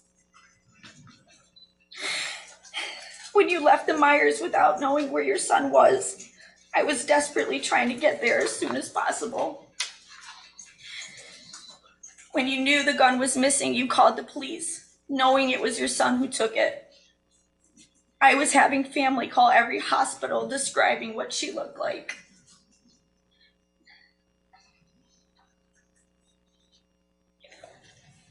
When you texted, Ethan, don't do it. I was texting Madison, I love you, please call Mom. When you found out about the lives your son took that day, I was still waiting for my daughter in a parking lot. When you questioned the reasoning on why you would do this, I was questioning if I was doing enough to find her. When you got a chance to speak with your son, seeing him alive and showing no support, I was watching families reunite with their children, waiting for my moment. When you asked him why, I was waiting for the answer onto why the last bus never came. When you and the police showed up at your house, you didn't understand why they were there. And I was asking police if they checked every possible location and if I could go search too. When you texted about not losing your job and you needed a lawyer, I was still calling my daughter because she came first in all parts of my life. When you could leave your house, I was still a prisoner in Myers. When you worried about what people thought of you and feeling threatened, I was learning your son threatened my daughter and fatally shot her in the head. When you drove to get your burner phones for communication, I was laying on the floor in Myers for hours crying because I forgot how to speak. When you checked into your first hotel, I was telling Madison's 11-year-old sister she was gone. When you cared more about yourself and getting alcohol and supplies, I was identifying my daughter in a medical office wishing I could take her place. While you were hiding, I was planning her funeral. And while you were running away from your son and your responsibilities, I was forced to do the worst possible thing a parent could do. I was forced to say goodbye to my Madison. We all see things different. Some prioritize and some don't. Accountability can only be given if you actually try it in the first place. As a parent, we all make mistakes. This is a normal way of life. Usually when mistakes happen, we learn from them. We try to fix it or talk it over. But continuing to make the same mistake over and over again is no longer a mistake, it's a choice. That becomes a decision. Those decisions that you made ultimately took my daughter's life because you decided that you didn't want to parent and listen to your son. You took the right away for me to be a mother. You do not get to decide that. You do not get those privileges. You are not above anyone. I love being a mom. It's the one thing that I'm truly great at. You cared more about your well-being than the one life that you should put above anyone, your child. And because of that, you both took 4 beautiful children away from this world. Being a parent is the part of life that you should hold to the highest level. It's an honor to be a mother or a father. Even when you think you have done your best, you continue to do more. Unfortunately, you never made it to level 1. You say you wouldn't do anything different. Well, that really says on what type of parent you are, because there's a lot of things I would do different. But the one thing I would have wanted to be different was to take that bullet that day so she could continue to live the life she deserved. You show no remorse, no respect or compassion for our family. The same traits that you've bestowed upon your son. The traits that you have torn my family into pieces. The lack of compassion that you have shown is outright disgusting. Not only did your son kill my daughter, but you both did as well. The words involuntary should not be a part of your offense. Everything you did that day, months prior, and days after were voluntary acts of your son to commit a murder. Not just one, but multiple. Shaking your head during a verdict is the utmost disrespectful thing I have ever witnessed. At that moment, you felt your life is more valuable than my daughter's. I will say that will never be true. You created a life that you took for granted. You decided that parenting wasn't a priority. Putting your child first should be the only priority. You didn't, and because of that, I've lost my daughter. I had to get answers after her death. Watching the video, hearing testimony on how your son executed my daughter, watching him put the gun to her head as she covered her head and pulled the trigger. Seeing pictures of her laying in her own pool of blood, knowing her body sat there for hours, that rigor mortis had already started to set in. So that when I identified her, her body was in a state I couldn't imagine. Hearing her sister scream over and over again night after night, watching her family and her friends fall apart. You created all of this. You created your son's life, which then allowed this to be his path, which should be yours as well. You don't get to look away. You don't get to cry. I didn't get that choice. You failed as parents. The punishment that you face will never be enough. It will never bring her back. It will never be a loss that you have suffered, and it will never heal the pain. Because one day you're going to be able to see your son, visit, hear his voice, possibly laugh, maybe see him grow. I will never see that again. The so-called loss that you say you have suffered doesn't even compare to the loss of a child. Your Honor, I request that the maximum sentence be enforced, as it will never come close to the life sentence I was given. A life sentence that I didn't ask for, but a choice that was made for me. A life that I will suffer because of their negligence. Thank you. Thank you for being here.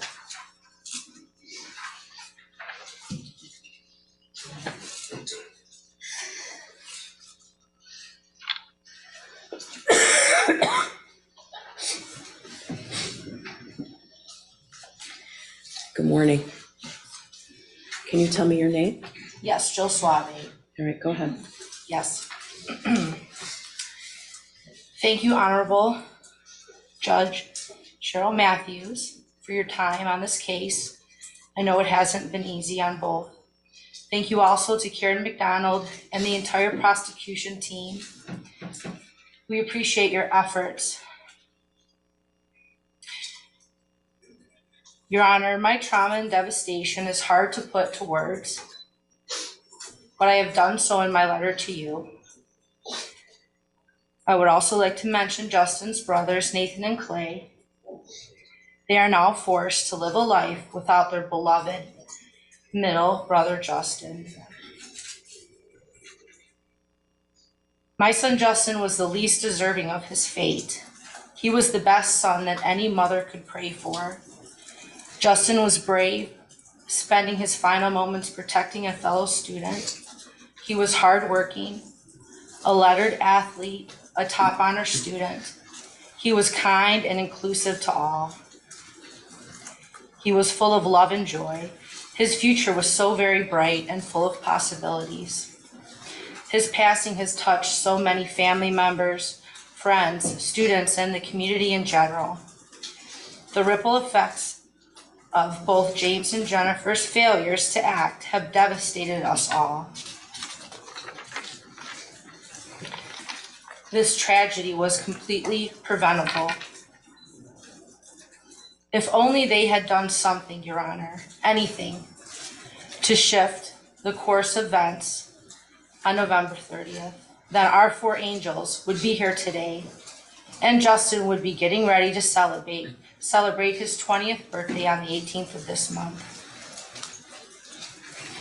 If only, Your Honor, they had taken their son to get counseling instead of buying him a gun. If only they had secured that gun. If only they had spoken up that day in the counseling office. If only they had checked his backpack. If only they had taken him home or taking him to counseling instead of abandoning him at that school, I wouldn't be standing here today.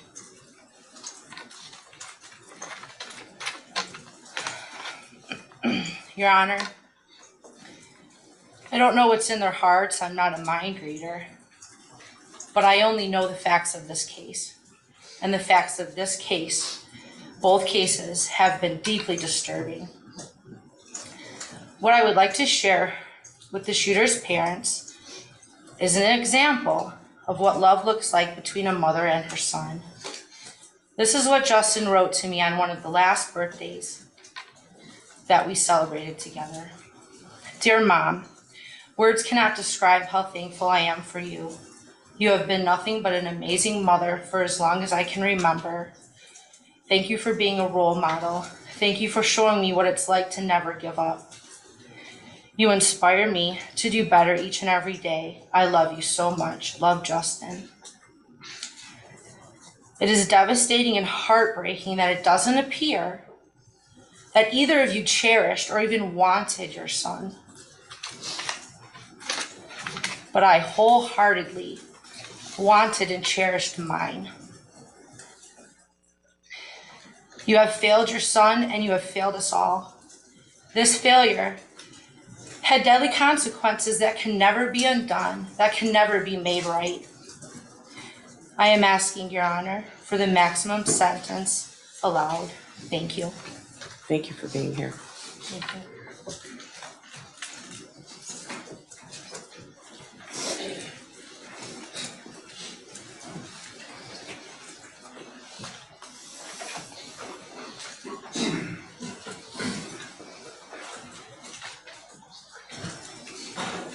Mr. Schilling, Good morning. good morning. Craig Schilling, Justin's dad.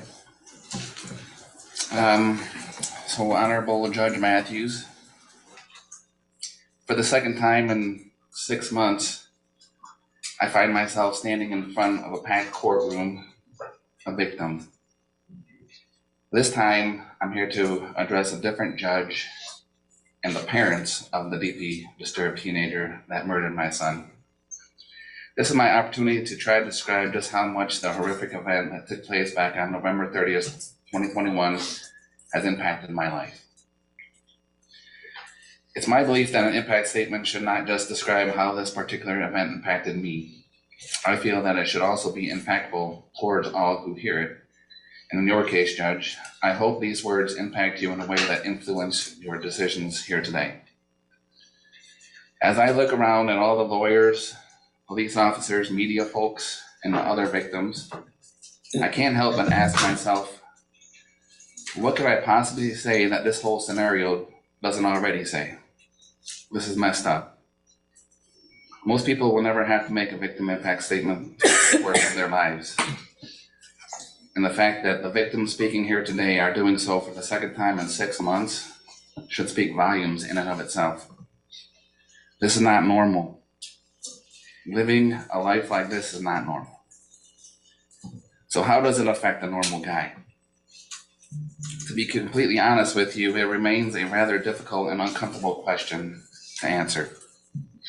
In my previous impact statement, I've expressed many of my day-to-day struggles, from uncontrolled emotional outbreaks to sleepless nights to not being able to focus on the normal daily tasks. Yeah, it's fair to say that I live every day with pain, anger, heartache, regret, anxiety, stress, you name it.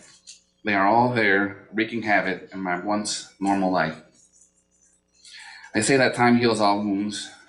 Well, we're coming up on 2.5 years now, and I can assure you that the wounds are still as fresh as they were on that tragic day.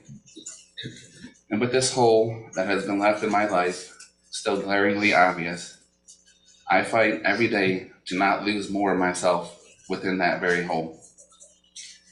I have spent the last 30 years of my life busting my butt to support a family, raise children, and try to set myself up for some peace and quiet in the golden years of life. But the unthinkable has happened. And that peace and quiet I've worked so hard for may never come to be. At least not to the degree that I've always imagined it. Literally every single aspect of my life has been affected by this tragedy. And I could spend a long time describing in detail just how it has impacted me, but it seems like it would be way easier for me to just tell you how this tragedy hasn't impacted me, because there's simply nothing on that list. Now that the verdict is out on this monumental case, I feel strongly that it has caught the attention of most parents across the country. The overwhelming facts in this case were all that was necessary to prove that James and Jennifer Crumley not only neglected their son by failing to get the necessary mental care that was clearly needed, but also provided him the very tools necessary to carry out those heinous acts of violence. It was these very facts that allowed not just one, but 2 full juries to find both of them guilty of involuntary manslaughter. I will always maintain the opinion that the facts that were presented in these cases were strong enough to convince any jury of their guilt, and that the verdict would have been the same regardless of where the trial was held. As I have maintained throughout the course of the past couple of years, being the parent of a murdered child tends to cause you to seek out the maximum penalties allowed for each guilty verdict derived from any of the criminal charges. I think this stance is completely justified, and would be so for any parent in the same position as mine. However, this is a court of law where a person is innocent until proven guilty, and the defendant has the right to dispute the facts of the charges against them. That being said, during the course of both of these trials, I did my best to capture every word and process all the facts. This is important because there is value in these facts, not just in the thousands and thousands of man hours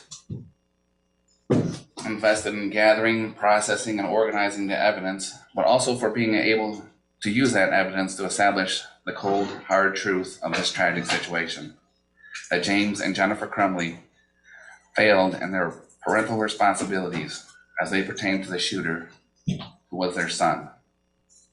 The cold truth that shows that they did nothing to address the obvious signs of a deteriorating mental state of mind clearly present within their son. And of course, the very hard truth that shows that they provided their son with exactly what he wanted to use to do what he did and failed miserably to secure it properly. One would probably think that in order for something like this, or something of this magnitude to even happen at all, there would have to be a ton of things that went wrong. Although there were some things that definitely went wrong that day, for several of those things, I believe that if they had been handled correctly, we wouldn't be here right now. And James and Jennifer Crumbley carried the bulk of the responsibility needed to handle those things. During their trials, the overall similarities between the two were evident, and I believe this is why they were both convicted. Numerous facts that were the same for both trials showed clearly that the parents failed their son and ultimately the entire community. With Jennifer, the thing that resonates most is that she stated that even knowing what she knew now, she still wouldn't have changed a thing. I almost died when she said that. 4 precious lives were lost at the hands of her son by means that she helped provide. She saw the drawing of the murder drawn with the hands of her son. She sat and heard the request of the counselor and did nothing. And she still says that she wouldn't have changed a thing. I just don't understand how someone can be that heartless to make a statement like that. The blood of our children is on your hands too. This is but one reason why I feel that Jennifer should receive the maximum amount for her sentence. The facts presented should be all the others that you should need.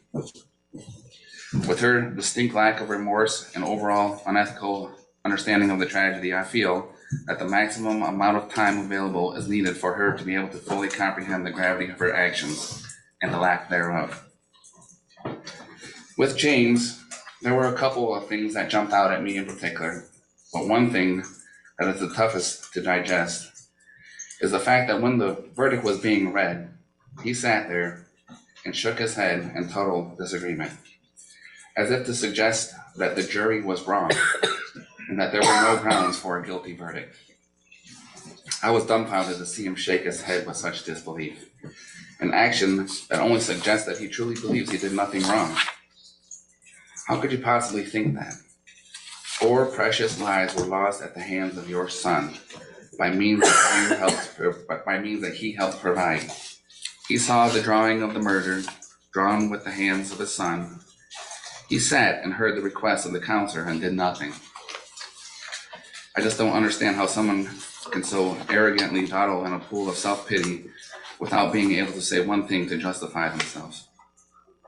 The blood of our children is on your hands too. This is but one reason why I feel James should receive the maximum amount for his sentence. The facts presented should be all the others that you need. With this distinct lack of remorse and overall unethical understanding of the tragedy, I feel that the maximum amount of time available is needed for him to be able to fully comprehend the gravity of his actions and the lack thereof. Throughout the course of all of this, and I'm talking from way back in the beginning, I just can't get over the fact that this tragedy was completely avoidable.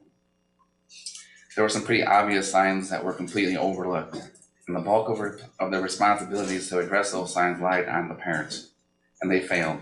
Across the board, failed. They willfully ignored the cries of their child and selfishly put themselves before helping him. This type of blatant disregard is undeniably unacceptable.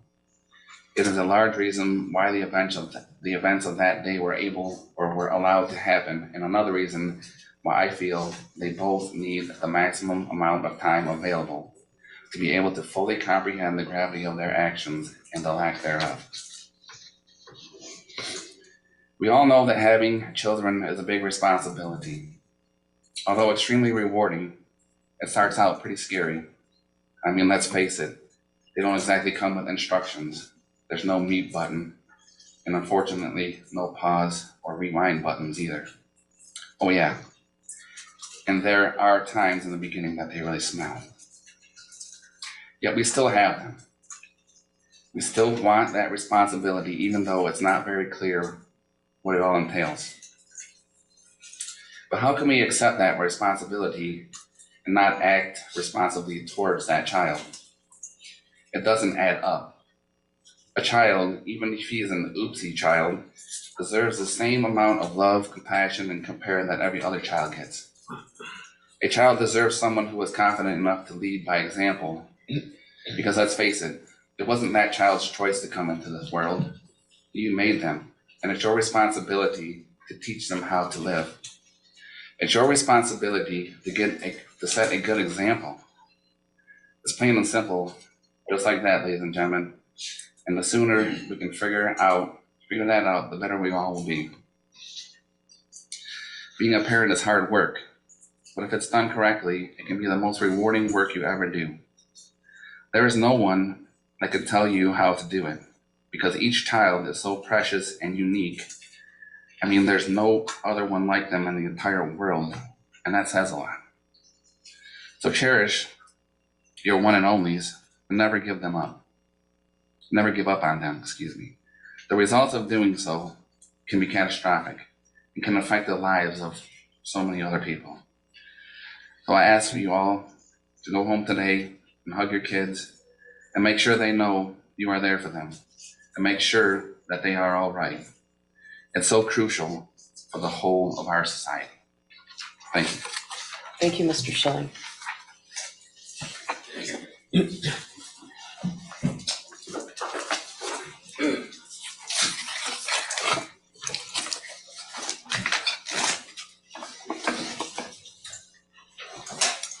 Raina, right? Yeah. Raina St. Juliana. Our 10-year-old little brother had to learn how to write a eulogy for his sister before he even learned how to write essays.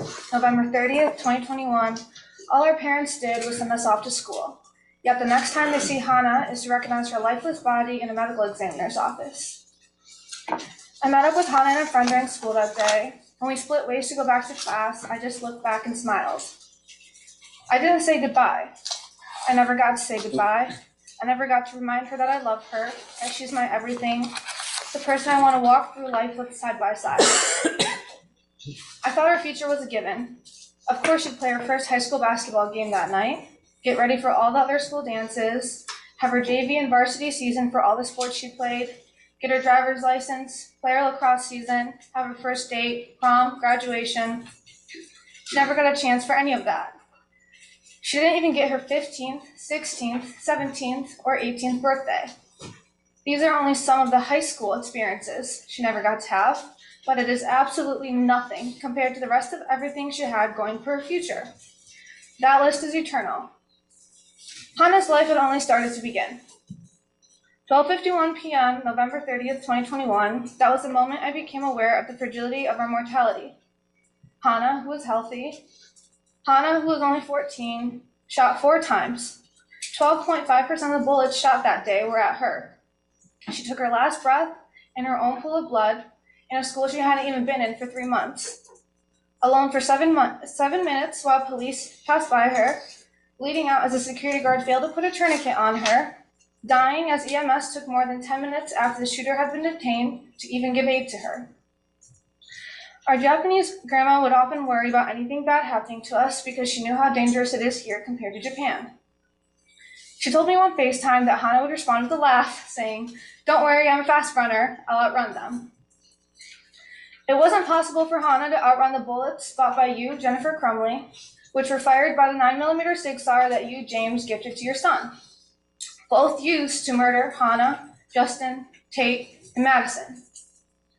The fact is, no matter what you try to make yourself believe, Jennifer, you did fail as a parent, both of you. To love and to be loved, that is the human experience. It was up to you guys to show your son that. Instead of giving quality time and compassion, you gift your son a gun you knew caused extraordinary damage.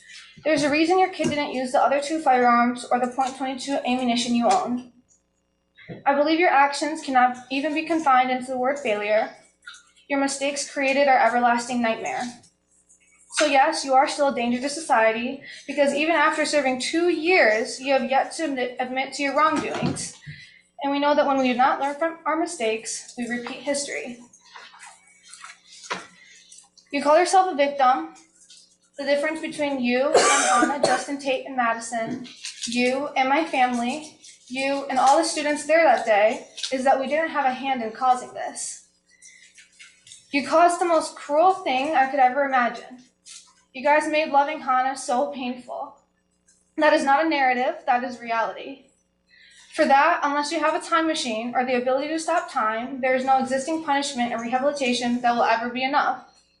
Because there is no way that the one life I have, I now have to live without Hannah, my little sister, my best friend, my other half. To me, that makes the maximum sentence being 15 years too short. Hannah didn't even have 15 years to live. Jennifer, you stated that even after knowing everything you know now, you wouldn't do anything different. I cannot fathom that. I would do anything to hear her footsteps coming up the stairs. You don't have to roll your eyes, it's on video that she said that. To now have an empty seat at the dining table, to have her come into my room and ask which clothes to order, to see her napping on the couch, to laugh and share a look when we accidentally say the same thing at the same time. There's not a day that goes by that I wish I hadn't run out of that building. If I knew what I know now, I would do everything differently in a heartbeat. I hope time makes you think differently. One day, I hope you would have chosen to care for your son, teach him how to love and to be loved, that you would not choose to buy the bullets that enter children's bodies, that you would not choose to omit relevant and important information to the counselor Sean Hopkins and Dean of Students Nicholas Ejak that could have helped their incompetent brains and one shared brain cell to decide to act and search the backpack, that you wouldn't still choose to hide from accountability when you're the reason we had to hide for our lives, that you would choose to save Hannah, Justin, Tate, and Madison. Like my mother said, both of you should implore that even on your worst days, it's the tomorrow Hannah doesn't get. The tomorrow she wanted to live so badly, the tomorrow that she should have. I can never do Hannah justice when talking about her. She's all I want to talk about, and yet I would need a lifetime and still wouldn't have the right words to capture incandescence, humor, thoughtfulness, kindness, or loyalty. She's always there for you, helping without a second thought. She's always sharing, whether it's her smile, her food, her clothes, her crafts, her joy. She's funny. It's a given. She brings people together. Whether it's her contagious laughter or sarcastic wit, you will be laughing right along with her. She's noticing the small things, new shoes, new haircut, cute jewelry, but even more importantly, she makes you feel seen. She's extremely spirited. Her energy is unmatched on or off the court. She dresses up every holiday, every spirit day, the first one to put up Christmas lights, or any lights for that matter, not even realizing she was a light for so many others. She's the one who would not only playfully roll her eyes and smile when I would say I'm taller than her as I look up to her. Not only did I look up to her physically, because yes, she was taller, but as a whole, as a human being. She isn't perfect, but she's Hannah, and to me, that's as close as you can get. I can't convey what losing Hannah has done to me. I miss her with every breath I take. I think going forward without her is something I'll never be able to fully navigate. I believe the word sad is inappropriate to use because it does nothing to capture the hurt or the way my soul shattered. I've never felt every atom of my body igniting from anger until Hannah was murdered. I didn't know what it was like to want to stop waking up in the morning until she wasn't here. I have never known pain that is forever until seeing Hannah in a casket. I didn't know it was possible to feel so isolated even when you're surrounded by people. I didn't know how it feels to not know yourself at all. I have no idea who I am without Hannah. She's my happy, she's my home. I look for Hannah in everyone I meet, every place I go, and it's exhausting when I'm met with disappointment every time. But it's the world, it's all the people she would have met. I grieve for them too. To have that chance of Hannah being in your life taken away from you is a tragedy in and of itself. She's more of a person than you two combined times a trillion could ever even hope to be. But when the day comes that you re-enter society in 13 years, I hope you live more like Hannah. I hope you live every moment to the fullest like Hannah. I hope you laugh every day like Hannah. And I hope you love unconditionally like Hannah. That's it. Thank you, Raina.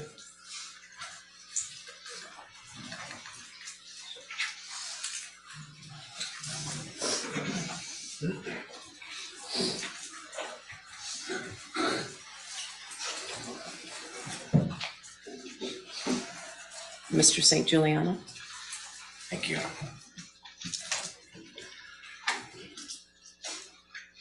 find myself in a rather odd state of mind today. Rather emotionally blank right now. Part of that is having to do this again.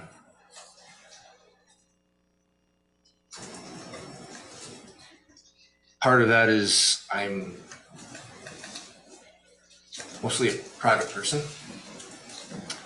and the idea of having to pour my heart out again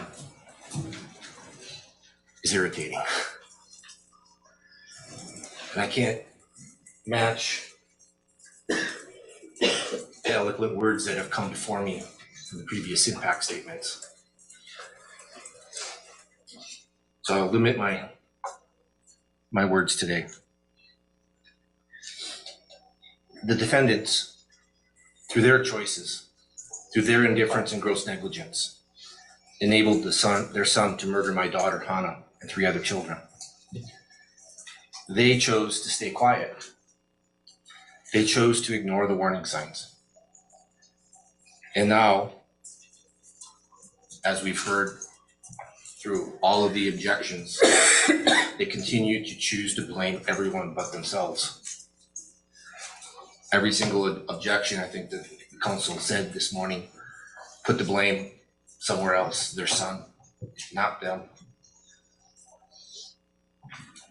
I stood before the court several months ago and spoke about the impact that Hannah's murder had on myself and my family. Nothing has changed since then. It's impossible for me to truly convey the complete impact of my daughter's loss. Hannah's murder has destroyed a large portion of my very soul. I've said these words before. It's still the truth. I remain a shell of the person that I used to be. I think of her and miss her constantly. Every day is a battle to attempt to move forward, struggle to get out of bed, to go through the motions of everyday life. Simple everyday sights and actions bring pain, as I think what it should have been like with Hannah there with us. I think of all the good times that we've shared together as a family, and more in all of the memories that will never be. I will never think back fondly on her high school and college graduations. I will never walk her down the aisle as she begins the journey of starting her own family. I am forever denied the chance to hold her or her future children in my arms.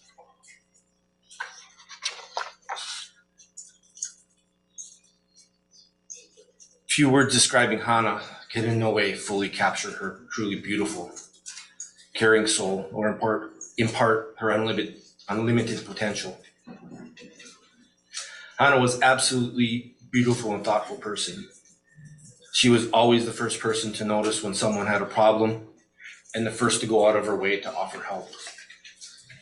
She was incredibly curious and talented. She continually tried new things. She crafted homemade jewelry, tried cooking her own recipes, and played several sports.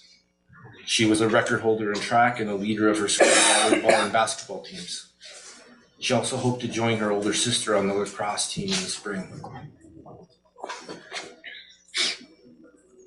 She had aspirations of a career dedicated to helping people. All of this is lost because of the defendant's actions and choices. My position regarding the defendant's sentencing and their future has evolved through their trials. At first, I was focused on the importance of getting a guilty verdict, to have the message conveyed to the public that this type of behavior and choices are not acceptable. I didn't have strong feelings about their sentencing. It was just something that would be determined by the system. My view, however, has changed as the defendant's level of defiance has grown. Instead of acknowledging any mistakes, they continue to show no remorse. They take no accountability. They and their lawyers continue to try to change the narrative and portray the defendants as victims of the prosecution team. They blame everyone but themselves and make threats of retribution. The facts have already been presented. The jury has found them guilty. Multiple juries have found them guilty. Hannah, Madison, Tate, and Justin are the ones who have lost everything, not the defendants.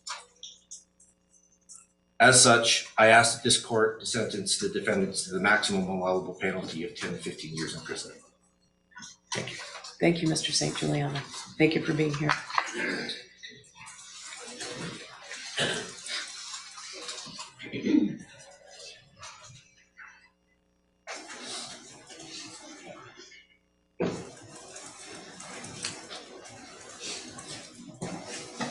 Mr. Meir. Tate Meir's dad. First of all, Mark, Karen, the whole team, strong work. Everybody said you couldn't do it, and you did it.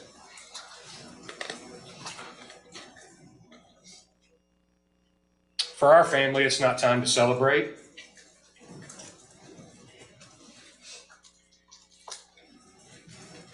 This tragedy has taken an incredible toll on our family.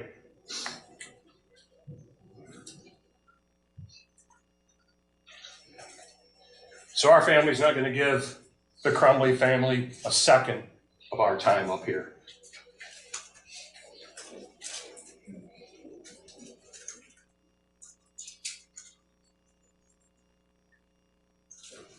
It's time to turn our focus now. This is the low-hanging fruit. Now it's time to turn our focus to Oxford schools who played a role in this tragedy.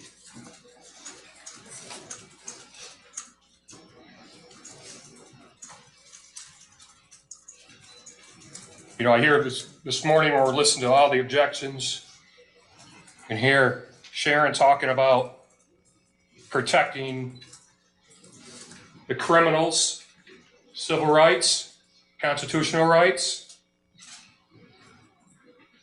Where's my rights being protected?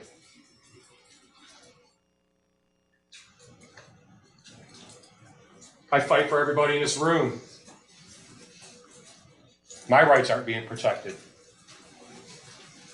Criminals' rights are more important than our rights, my rights.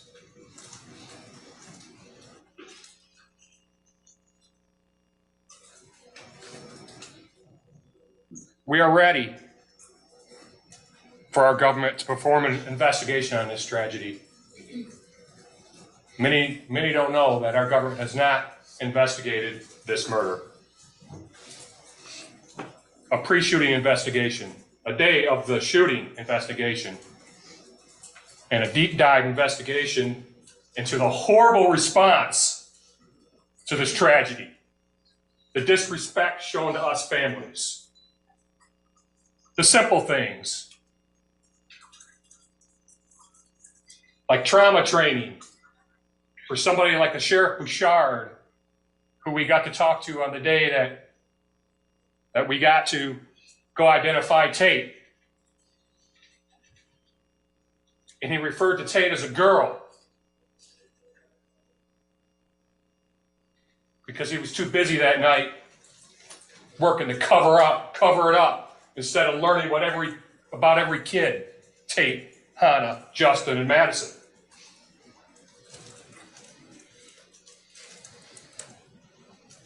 It's time for the whole truth to come out. It's time to learn from this, from the purchase of the gun to the response.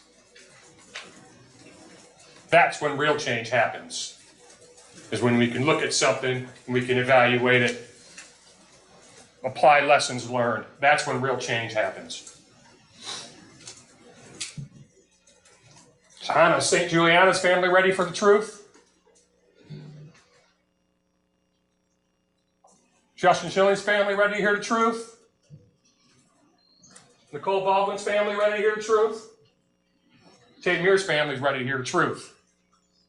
Quit denying us that. It's time to drive real change from this tragedy. Thank you, Mr. Mayor.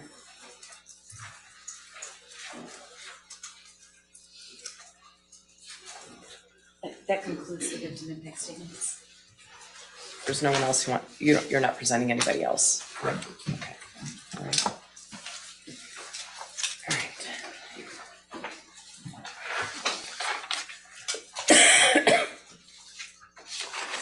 All right. Ms. Smith, what would you like to say on behalf of your client? Your Honor, my client would also like to make a statement. Would you like me to? Of course. Okay. Of course. You may both allocute, for sure. Thank you. For I sure. didn't know which order you wanted to. Either way, either one first. It's up to you.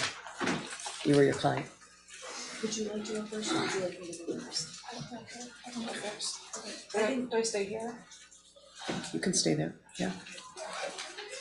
Your Honor, is there any way she can have this handcuff off, because she has multiple pages? I'm okay, if I'm right here, I don't have to like shuffle. You're okay? I'll get some. Okay. I don't know if I'm allowed to Okay. It's have okay. more than one She hand. said she's okay. It's okay. Go ahead, Ms. Crumley. I sit here today to express my deepest sorrow for the families of Hannah, Tate, Madison, Justin, and to all those affected on November 30th, 2021. The gravity and weight this has taken on my heart and soul cannot be expressed into words. Just as I know there is nothing I can say that's going to ease the pain and suffering of the victims and their families. There's a quote I heard that rang true. Grief. For those of you who understand, no explanation is needed. And for those of us who do not, no description is possible. I've taken countless nights of lament over the anguish and shame I carry, knowing what my son did, the harm he caused to innocent lives, the families, and to the entire Oxford community. I pray all the victims are the embodiment of God's mercy and peace, and that He heals your broken spirits. When I was on the stand, I was asked if I would have done anything different. I was horrified to learn my answer I would not have was completely misunderstood. That answer is true because my son did seem so normal. I didn't have a reason to do anything different. This was not something I foresaw. That was the intention of my answer and how I interpreted the question. With the benefit of hindsight and information I have now, my answer would be drastically different. If I even thought my son could be capable of crimes like these, things would have absolutely been different. Even worse, when I learned during the police investigation that he had been planning a school shooting before November 30th. He was not the son I woke up, though he was not the son I knew when I woke up on November 30th. The Ethan I knew was a good, quiet kid. He loved his pets, family vacations. My husband and I used to say we had the perfect kid. I truly believed that, and that's who I saw and thought I knew. As the details started emerging during discovery, I was horrified to learn concerning behaviors my son was reported doing at school. Refusing to take a makeup test he told us he took. Sleeping in class. Drawing pictures of guns on his assignments. writing, quote, "My family is a mistake." Watching a video in class of a mass shooting that fatal day, along with internal communications that took place between his teachers and counselor, Mr. Hopkins, that he is, quote, "on my radar," and, quote, "he seems to be having a rough time," was never disclosed to us, his parents. The school claimed this was not abnormal behavior because of the pandemic and Oxford being a, quote, "gun community." To say I was furious to learn this information is an understatement. This is not normal behavior to us and very different than what Ethan led us to believe was happening at school. Not only were you left in the dark about previous concerning behavior, but in the counselor's office that morning, none of those previous issues were brought to our attention. I can't stop thinking, had they have been, the conversation that morning would have been much different. That we would have taken a deep dive into what's really been going on with my son. I wonder if Hopkins and EJAC have those same regrets too. Instead, we were led to believe, not only from Hopkins and EJAC, but from Ethan as well, that this was an isolated event. We felt confident in trusting the professional's advice to let him stay in school that day. Quote, he does not pose a threat to himself or others. It was suggested that him being around peers would probably be good. We agreed. We were never asked to take him home that day. If that was discussed as the best course of action, we would have obliged. The prosecution keeps saying we didn't give them the big picture that morning in the counselor's office. But what they failed to acknowledge is the bigger picture the school did not give us. I'm not the same person I was prior to November 30th, 2021. This tragedy has changed who I am and has taught me some very valuable lessons. It's said in suffering we gain wisdom. I've also gained God. In the quiet hours of myself, I prayed to him about the deep impact this tragedy has had on the families and the endless pain no one should ever have to feel. For it is God who holds a true understanding of our pain. I've also learned to depend on him for peace and strength. Alone, I'm not strong enough. I've learned that we cannot tell or predict what will happen to us in this life. One day you wake up and everything can change. We can, however, decide what happens in us, how we take it, what we do with it. And that's what really matters in the end. As the test of living is how we take the unimaginable, the tragedies, the raw hardships, and make them a thing of worth and beauty. I've also learned to never think this could not happen to you, and stereotype that bad kids come from bad parents. The prosecution has tried to mold us into the type of parents society wants to believe are so horrible, only a school or mass shooter could be bred from. This is a very fatal assumption to have. We were good parents. We were the average family. We weren't perfect, but we loved our son and each other tremendously. Everything we strived for was to make sure our son had the best life we could give him, to grow up with traditions and experiences we had, to be the best person he could be. I know we did our best. The love I have for our son, mixed with regret for not seeing what was ahead, weighs heavily on me. My point is, this could be any parent up here in my shoes. Ethan could be your child, could be your grandchild, your niece, your nephew, your brother, your sister. Your child can make a fatal decision, not just with the gun, but a knife, a vehicle, intentionally or unintentionally. If there's anything the general public can take away from this, is that this could happen to you too. The tragedy has taught me the true meaning of unconditional love as I watch my parents still love and care for me wholeheartedly, no matter what has happened. If there's nothing else I can do right in life, I do still love my son unconditionally, and perhaps that is my purpose. Your Honor, I don't envy the decision you have to make today. I understand this is a novel case, and punishment expectations are high, not just from the prosecution, but from all those affected as well. The heartbreaking journey these families have endured. Hang on, I have to back up. I missed my most important. I need to fast. The most valuable piece of wisdom I gained is the power of forgiveness. To forgive the prosecution for the slander and hate against me and my husband. Ms. McDonald, Mr. Keast, I have hated you with deep anger, but hate is too heavy of a cross to carry. I need to be set free of that burden and recognize that you are people just like me, imperfect, but a child of God. I know He wants good things to happen to you, and in any conflict, whatever the circumstances, He is there loving both sides. To the victims and the families, I stand today not to ask for your forgiveness, as I know it may be beyond reach, but to express my sincerest apologies for the pain that has been caused. Your Honor, I don't envy you in the decision you have to make today. I understand the punishment expectations are high from all sides. This heartbreaking journey the families have endured is more than anyone should have to bear and acknowledge in its full depth. My time in confinement has been filled with deep remorse, regret, and grief over this tragedy.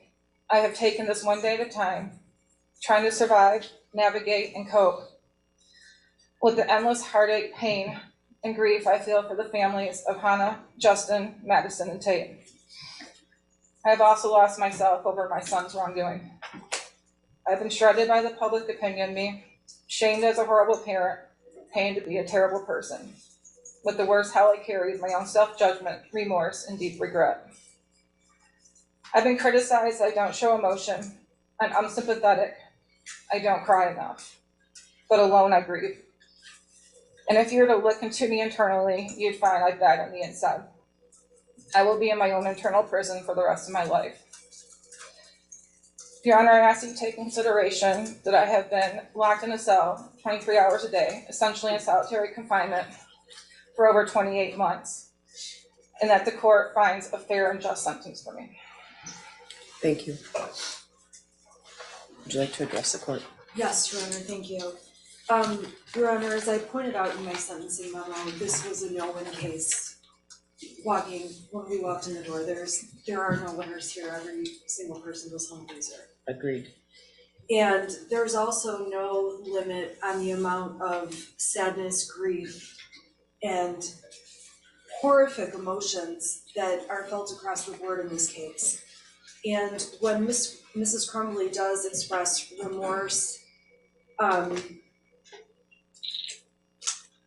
she expresses sadness, there's a tendency, and there has been a tendency, for people to say she's shifting from sadness to the victims and putting it on herself. She's not doing that. There's an abundance of sadness. There's enough sadness to go around for all of the victims, for Mrs. Crumbly, for everyone involved in this case. It's not surprising that the victims have come in and obviously want the maximum sentence. There has been a narrative throughout this case that they believe is true. And this court knows that there is other information that was not a part of this case. And I believe this court knows the defense was hugely hamstrung, and I think the court was pained at times over what to do. I guess I'm not sure what you mean. I'm talking about not being able to call the medical professionals, not being able to call the shooter to the stand, not being able to cross-examine on various pieces of evidence. I'm not convinced the shooter would have helped you. Okay, all of those are obviously issues, but there were things that hamstrung the defense. And Are you talking about the forensic records? I do believe the shooter would have helped, and I do believe the forensic records would have helped. And I understand the court has already ruled on that. I understand that. I think the tendency, though, after hearing the narrative that has been made public, has been to make Jennifer Crumbly sound like a monster, to vilify her, to make her sound like a horrible mother, an evil person. And the truth is, it's an effort to put her in a category of other, to say this is not something that could happen to any of us. And it is. It is something that could happen to any of us.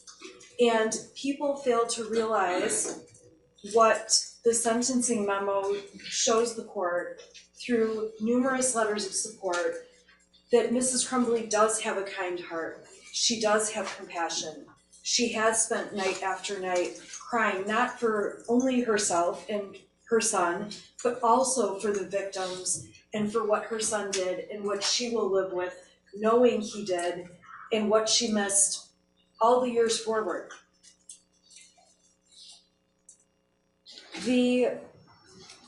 At the end of the day, we asked the court to look at Mrs. Crumbley's role in the offenses. We asked the court to consider that while she did not oppose having a gun in the home, she was not the person who was responsible for storing the gun and believed it was being stored properly and that it was locked. Mrs. Crumbly obviously testified, and all of the evidence at trial showed she believed there was a string lock, a cable lock placed on the gun, on the weapon. I don't mean to interrupt you, but that has really troubled me from your sentencing memo, because you spent a lot of time talking about the fact that she didn't know anything about the gun. She didn't lock it, she wasn't responsible for it. But at one time, she was texting her husband to see whether or not he got the gun and how much it was. She posted pictures of it as her son's Christmas present. She shot the gun, and I don't know if you're aware of this. I don't know if either side was aware of this, but the first jury determined that there was a claim that the gun was a responsibility solely of defendant James Crumbley. And Mrs. Crumbley testified that when she returned from the range with the shooter on November 27th, it was the defendant James Crumbley who was responsible for the Sig Sauer, retrieved it from the car, and was supposed to keep it safe. The first jury recognized that the GPS admitted in the case shows that even prior to the defendant James Crumbley returning to the house, the shooter was videotaping the unlocked Sig Sauer in the kitchen of the home. So that's not true. That's not true. She also testified that a key to the cable lock was kept in a beer stein in the kitchen, but it's clear that the cable lock was clearly never opened. Your Honor, first of all, the jury's finding about the timing of the GPS and when the gun video was made is not correct. The evidence at trial did not support that. We know that's not correct. Mrs. Crumbley left the gun in the car so that James Crumbley could put the gun in the house and store it correctly. Mrs. Crumbley, there were multiple cable locks in that house because there was more than one cable lock. There was not just the cable lock that was on the Sig Sauer. There was more than one. I don't recall that. There were not more than one found, but whatever Ethan Crumbley did with the cable lock from the Sig Sauer, we don't know. The gun wasn't locked. Your Honor, okay, actually, during Mrs. Crumbley's trial, it was not proven that the gun was not locked. I don't know what happened at James Crumbley's trial. You know about his statements. That gun was never locked. Whose statements? Mr. Crumbley's statements. Mr. Crumbley and Mrs. Crumbley talked about how the gun had been locked. In all of the evidence I saw. Well, Your Honor, obviously we have factual disputes. Go on. I don't think the evidence has shown that she had no involvement with the gun. I'm not saying no involvement. I said she supported the gun, she didn't object to the gun, but when it came down to it, probation writes in their narrative that she taught her son how to use the gun, and it's very obvious watching the evidence in the trial that she was not the one teaching him how to use the gun. There's no evidence that she taught him how to use the gun.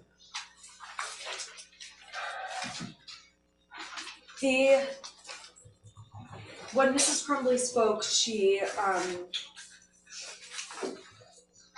acknowledged what the testimony was at trial about all of the different things that she wished had come to her attention from the school employees. And the prosecutor's office has said that the proposal the defense has made regarding Mrs. Crumbley is a slap in the face, and what's truly a slap in the face, not only to the victims in this case, but also to the Crumbleys, is how much the Oxford schools did fail the Crumbleys and all the victims. Because if Mrs. Crumbley had been presented any of those 5 things, things would be different and we would probably not be here today. I am asking this court, I know the court of public opinion is running high right now, emotions are running very high. There are many, many complicated issues with this case. It is a dynamic and different case than most cases. Mrs. Crumbly does have a good heart. This is a woman who had no felony history. She's a working mom who was very busy, did have a hobby. I don't think there's anything wrong with those things. I'm just saying, largely the evidence at trial were some of those things, and Mrs. Crumbly did have an enormous amount of love for her son, and what she has been painted out to be in the media and throughout this case, and even throughout the victim impact statements today, is just not congruent with the people who know Mrs. Crumbly and know her heart. It's also not congruent with the text messages she sent right after the shooting about how she wished she would have died instead of one of the kids. I don't think the verdict was about how feeling she is or how sad she is. I think the verdict was about the behaviors that led up to that day. Well, there has been an enormous amount of criticism about whether or not she's sad enough, and there was cross-examination extensively about whether she cried or not enough on the stand, or when during the videos that were played of police interviews and things like that. And then on the same hand, I don't doubt that they were both in shock. I don't doubt that. And at the end of the day, though, when she did cry, there was an objection about crying. And so Mrs. Crumbly from the very beginning has been damned no matter what way she went. This was the most horrific thing that could have happened to the community, to the victims, to these families. Absolutely horrific. At the end of the day, however, it's a unique and complicated case, and that is why I proposed the sentence I did. I don't believe the sentencing guidelines take into account the very unique situation that we have in this case with a young man who will be in prison forever. I'm asking the court to keep that in mind, and please keep in mind the other arguments throughout the memo. I think you know that I read everything you submit. I do, and I appreciate that. Thank you. Do you want to respond now, or do you want to hear from Ms. Lehman first? I prefer just to be able to respond once, Your Honor. Are you okay with that? That's fine, Your Honor. All right, would you like to address the court, or would you like your client to address the court first? Would you like to address the court, James? I would. Yes, Your Honor. Mr. Crumbly will address the court. For the record, he does have something typed out that I typed out for him, so it was bigger and easier for him to read, Your Honor. Okay. You can't do both. No, she said she cannot tell them to do both. What's that? He would, Your Honor, there was some confusion about whether or not he could get his second handcuff off. I was just clarifying, the court said she cannot tell the sheriff's I would have to office. ask the deputies, does he have to keep one handcuffed? Yeah. Yes. Okay. I was just clarifying, Your Honor, thank you.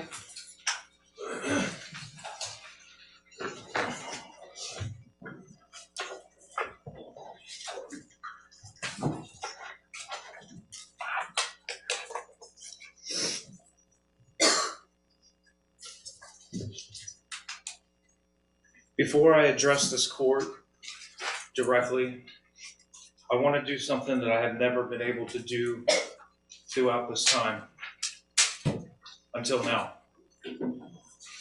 I want to say I can't imagine the pain and agony that for the families that have lost their children and what they're experiencing and what they're going through. As a parent, our biggest fear is losing our child or our children. And to lose a child is unimaginable. My heart is really broken for everybody involved. I understand my words are not going to bring any comfort. I understand that they're not going to relieve any pain. And quite frankly, they probably just don't believe me. However, I really want the families of Madison Baldwin, Hannah St. Juliana, Tate Meyer, Mir, and Justin Schilling to know how truly sorry I am and how devastated I was when I heard what happened to them. I have cried for you and the loss of your children more times than I can count. I know your pain and loss will never go away.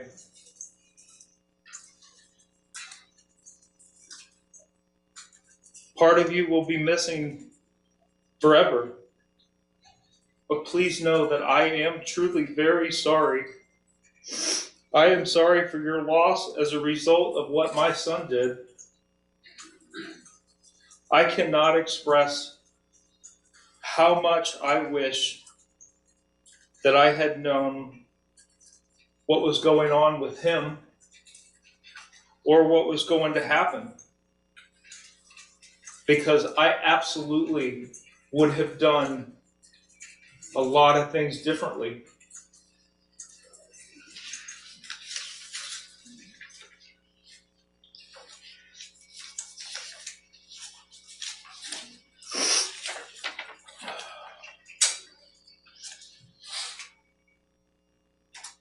Again, my heart pours out to every single one of you.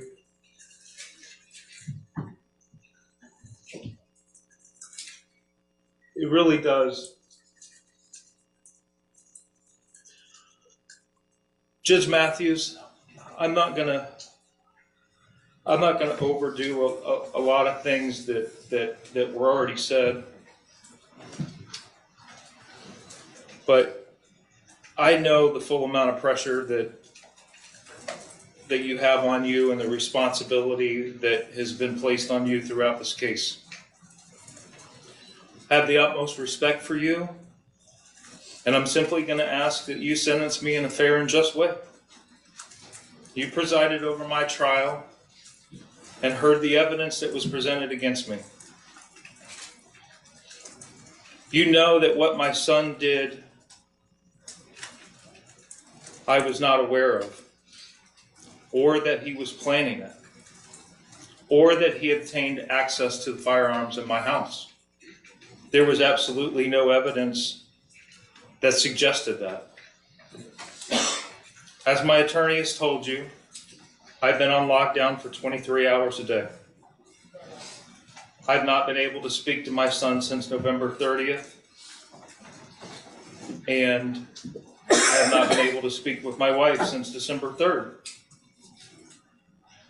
I know that I have experienced pales in compassion to what those families who lost their children and countless other victims experience every day because of what my son did. But I want you to know I too grieve for everyone, as I have explained. For everyone that's been affected by what my son pled guilty to doing. And I'll continue to feel this pain for the rest of my life as well.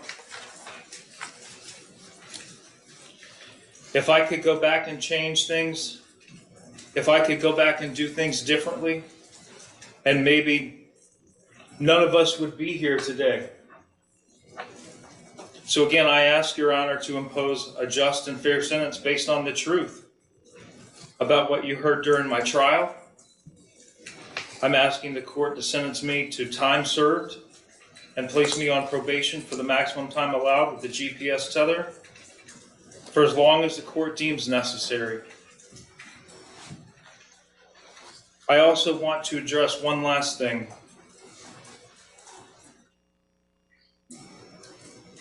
And that's to what Tate Mears' dad said. It is time that we all know the truth. We have been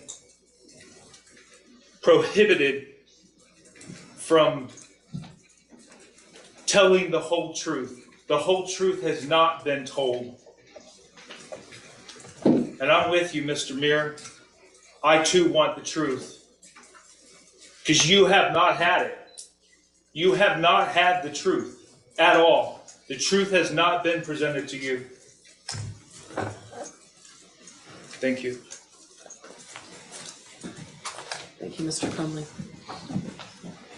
Ms. Lehman, are you wanting to switch this out? Go ahead. Thank you, Your Honor. Ms. Lehman? Thank you, Your Honor. I did submit a sentencing memorandum, Your Honor. I'm not going to belabor the points that I made in my memorandum, as I do believe that it was thorough. However, I do want to note for the court that, especially in statements that have been made about James, that he lacks remorse, that he doesn't feel bad, that he's trying to put off responsibility on everyone but himself, that he's allegedly made threats toward the elected prosecutor. Your Honor, in some of the same calls that the prosecution has tried to use and has quoted in their own sentencing memorandum and attached as exhibits to their memorandum, as I noted in my sentencing memorandum, Your Honor, James also said in those very same calls that he wished that he had known what his son was capable of. That if he had known, if he had been made aware of these things, if he had known that his son had obtained access to a firearm, then maybe he could have saved the 4 children's lives. That maybe he could have saved a lot more than that. Your Honor, there has never been a time that James Crumbley has not acknowledged what happened in this case. He has felt horrific grief for not only the families, but for the people who have been affected. He's grieved for himself, for his own child. And while that may not be something that is a popular statement to make, he's grieved for the child that he believed he had. Not the child who pled guilty, but the child that he believed he had on the morning of November 30th when he dropped his son off at school. James could not have predicted what his son was going to do that day. He couldn't have predicted because he didn't know that it was going to happen. As James said, Your Honor, you sat through the trial, Judge. You heard the evidence that was presented. You also know that there was no indication given in the evidence presented that James had knowledge of what his son was planning. That James didn't know that his son had been accessing that firearm unsupervised, or that he had access to the firearm unsupervised. Judge, you heard that that firearm was stored legally at the laws at the time in November of 2021. That there may be differing opinions on whether or not that firearm was stored responsibly, Your Honor, but it was stored legally. It was stored unloaded. It was stored with the ammunition stored separately. Your Honor, James Crumbley did and made the decisions that he thought were right. Based on the information that he had, even on the morning of November 30th at the school, you've heard multiple times that James had no knowledge of what his son was intending to do later that day. That even the school officials, the people who were trained, they talked about the special training that they had during trial. Even those individuals said that they did not believe that James's son was a threat to other people. That they had concerns about his sadness, Your Honor. They had at a minimum concerns about his danger to himself, right? Correct, Your Honor. Danger to himself due to his level of sadness, that they wanted him to go talk with somebody, but that it wasn't so emergent that he needed to be removed immediately. And isn't it the reason they didn't want him to go home? Your Honor, there's some dispute as to whether or not the testimony from the school is accurate as to what actually occurred in that office. And Judge, I don't want to try and retry the case. I don't think it serves anyone. I understand. Or benefits anyone. But I do want this court to be aware, and Your Honor, you observed James during the trial. You're aware that he had difficulties throughout the trial. He showed emotion. He struggled with some of the things that he heard and saw. I don't know how anyone couldn't have. I agree, Your Honor. I agree. And as I've acknowledged numerous times throughout this case and throughout the trial, it is an incredibly emotional trial. Today is incredibly emotional for everyone involved. I echo what Ms. Smith said. There are no winners here. Everyone has lost in this case. I think that Ms. Smith said in her sentencing memo that it's possible to be sad for everyone here, not just the victims, for the Crumleys as well. It's possible to be sad for everyone. And I agree with that, Your Honor. I did ask the court to sentence James to time served. I am going to echo his request for a period of supervision with a GPS tether. I understand that the court, we did object to some scoring. I understand that, again, the court has significantly strong pressure. The emotions run high in this case, Your Honor. I don't envy what you have to do. However, I am asking that you consider my request. Thank you, Your Honor. Thank you, Ms. Lehman. Prosecutor? Your Honor, I just have to correct some facts. The allegations that Jennifer and James Crumbly were left in the dark just are not true, and the evidence at trial does not show that. The evidence presented at trial that as late back as March, the 9th, 17th, and the 20th text messages about from their son to Jennifer Crumbly that he was seeing things. In April, his text messages to his friends indicate he asked for help. His mother laughed at him. April 28th, Jennifer told his friend's mother that he was depressed. There were multiple visits to the gun range. There was 2 guns purchased for him. The Crumblies were aware that he was struggling in school, and in fact, they had a rather, I would say, critical fight the night before, which is all detailed, incidentally, and as well as where the gun actually was in the shooter's statements, his plea, and the multiple statements he made to the psychiatrist, the very same things. They stand here and say, "Oh, if only we could have called them."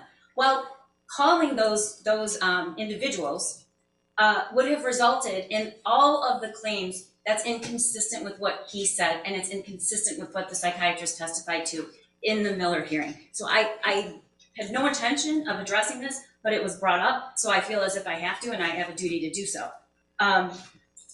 They were concerned. The evidence showed that. They were very concerned. They were concerned about the drying, and they were concerned based on the fact that they were called to school. Jennifer Crumbly's own statements acknowledges she was called to the school. They wanted him to get help. She said she had to go back to work, but they said that he could stay. None of that, by the way, is in dispute, and that she left. This insinuation that if only I had known he was sleeping in class and teachers might have been concerned, then none of this would have happened, is at the core of why you saw 6 people standing here and saying there's no remorse or accountability. And I want to be clear, remorse does not sound like I feel really bad. I'm sure they do. I don't dispute they feel bad. I don't dispute they have grief. That's not the kind of remorse and accountability these victims are looking for. What that looks like is, we messed up. We should have done this and we didn't, and we are very sorry. And that has not happened, which is what we're talking about here, and what you heard the victims say. I don't want to belabor any more that we had to in the trial. I have a deep respect for Ms. Lehman, but the facts of this and the elements of this case simply are not that the prosecution had to show that he had actual knowledge and he could predict and he knew exactly what his son was going to do. Those are not the elements of the crime. It's not what the jury was required to find, and it has nothing to do with their actual conviction. Jennifer Crumbly and James Crumbly were not convicted based on a narrative. They were not convicted because somebody thought they were a bad or good parent. Those 2 trials involved multiple motions and objections over evidence that the court sustained. We did not allow the jury to present the information about Jennifer Crumbly that her lawyer made a strategic decision to in the middle of the trial, say, open the door, you can bring it all in, was not due to the prosecution's requests or actions. But you can't seek to exclude evidence and then allow somebody to testify to an inconsistent with the evidence. The last thing I want to say is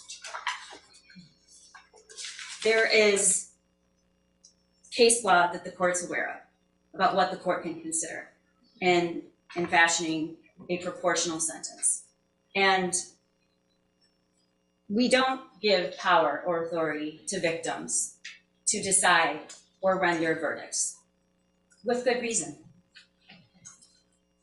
But we should not, and we cannot sanitize their pain or the weight of the impact or chalk it up to it's emotionally charged, as if everything that's happened here is because people sitting here are too emotional and they pressure people, because that just simply isn't true.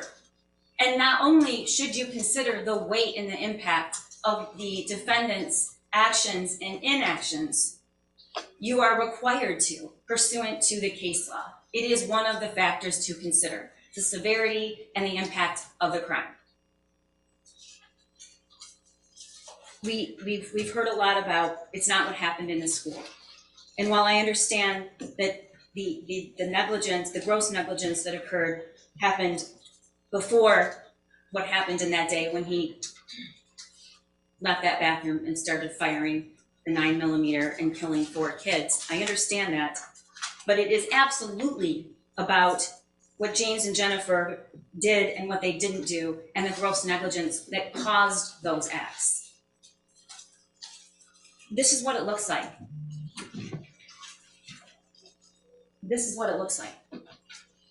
When 2 parents have the ability and are in the best position and have the most knowledge and need to protect other kids, and they do nothing. This is what it looks like.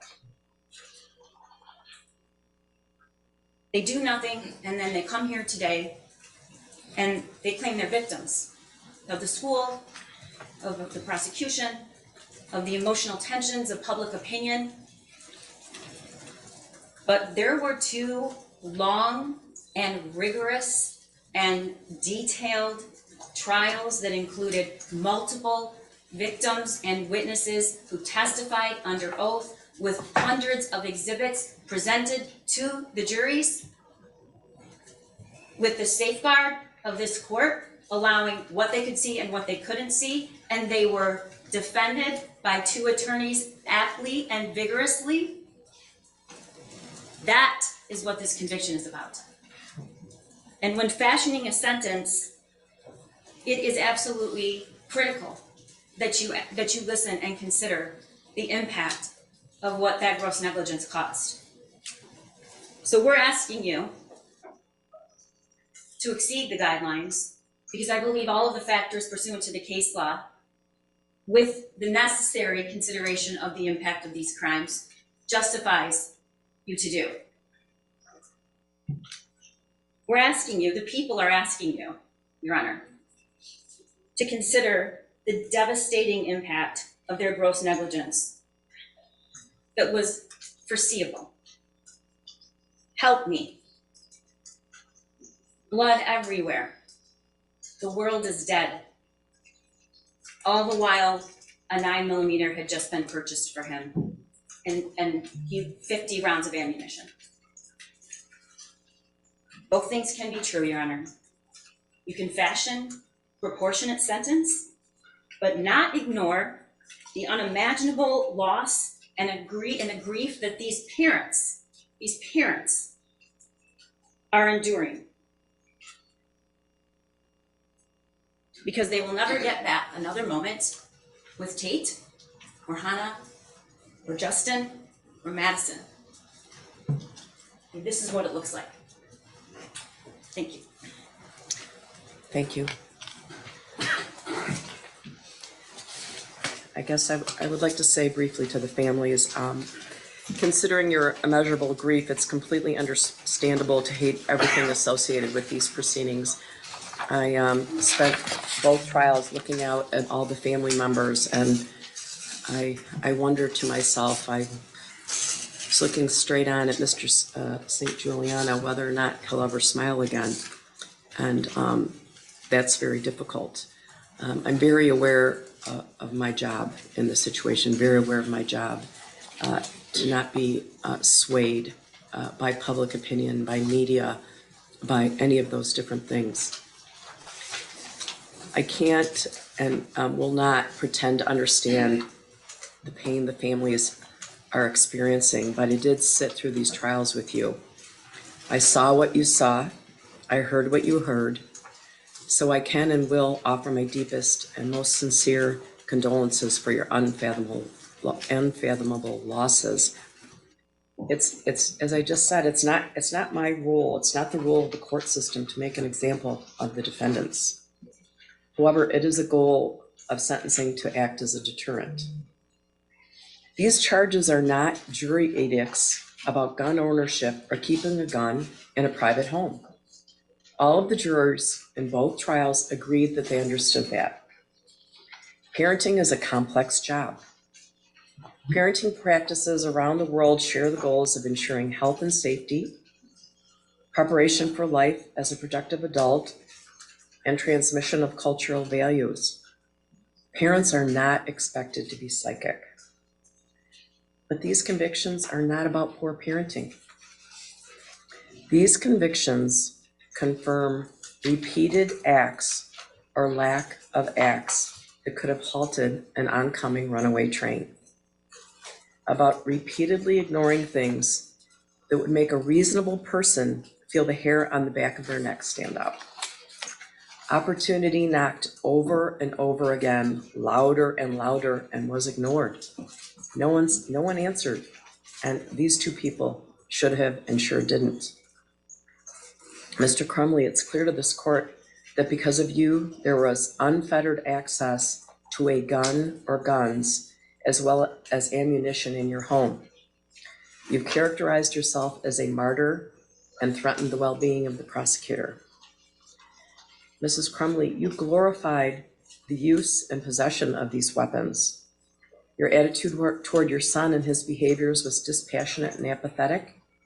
Your response to school staff after a 12-minute meeting was, "Are we done here?" During your trial, you announced that you wouldn't do anything different. I understand that might have been misinterpreted, but it did cut the victims deep. Because of both of your actions and inaction, among many, many other things, the world is missing out on a top college university will miss out on Tate's star quality football skills. I met Raina, who's wise beyond her years, and she's told us that among many, many other things, the community will be denied Hannah's kindness, creativity, and sense of humor. Among many, many other things, the world will miss is Madison's kind and loving soul and the light that reflected her beauty both inside and out.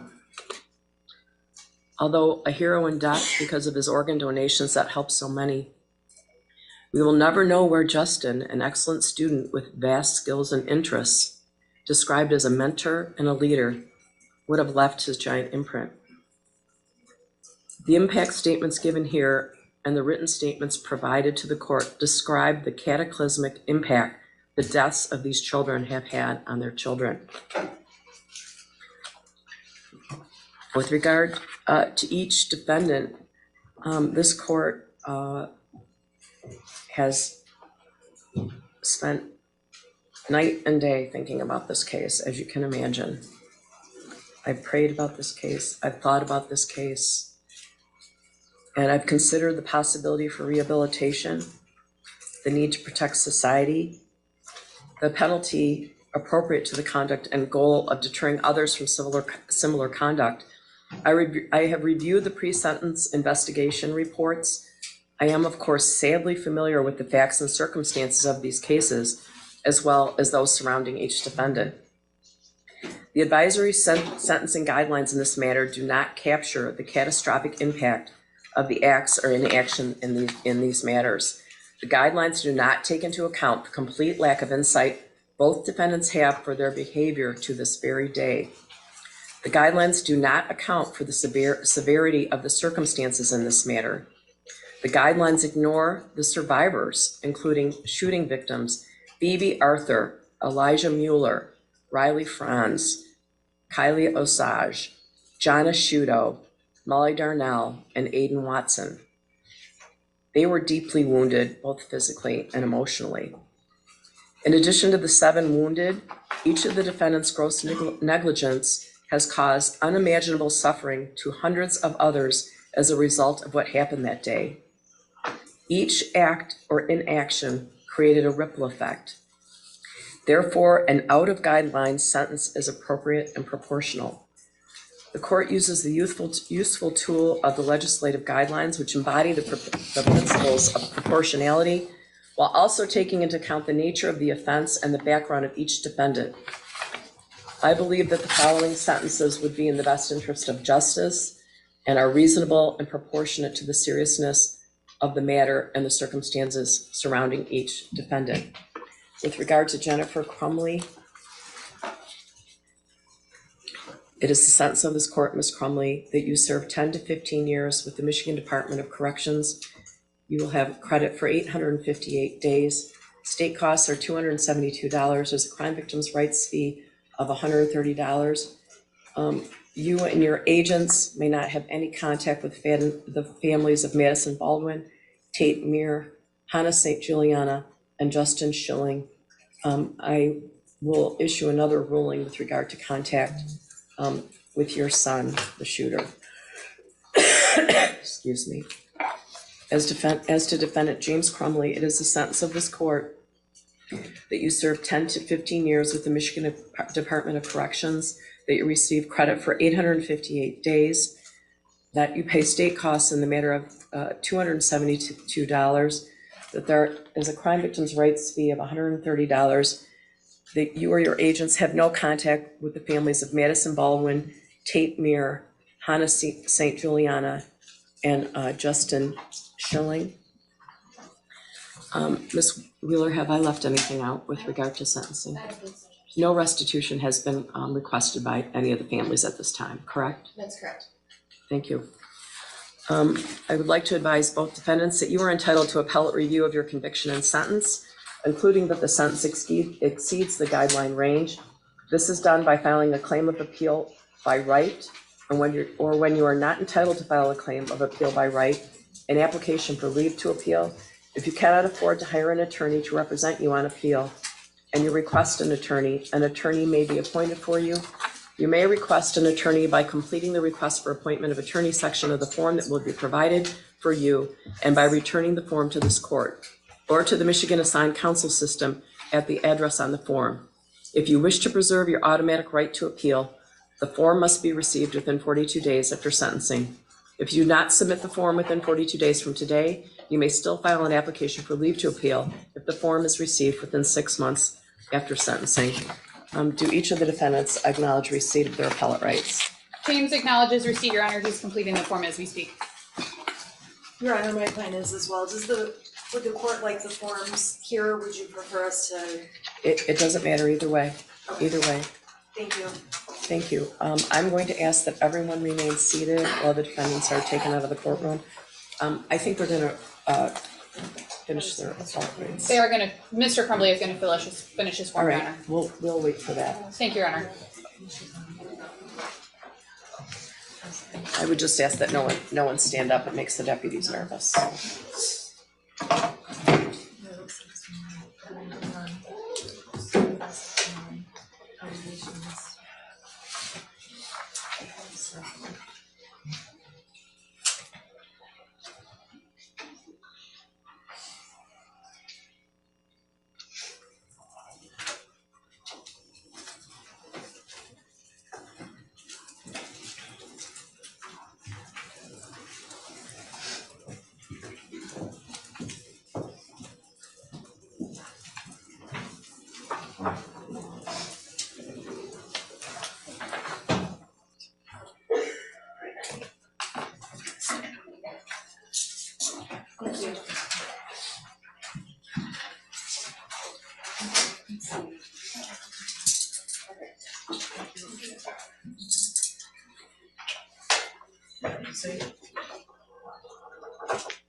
Sit down, please.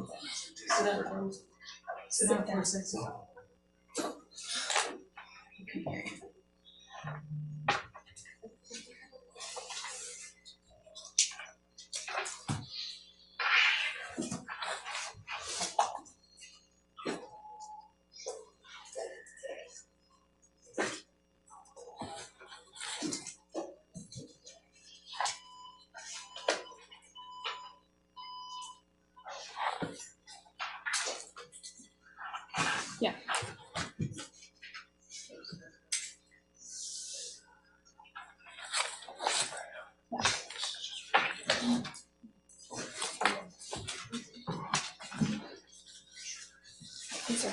These are his. Thank you.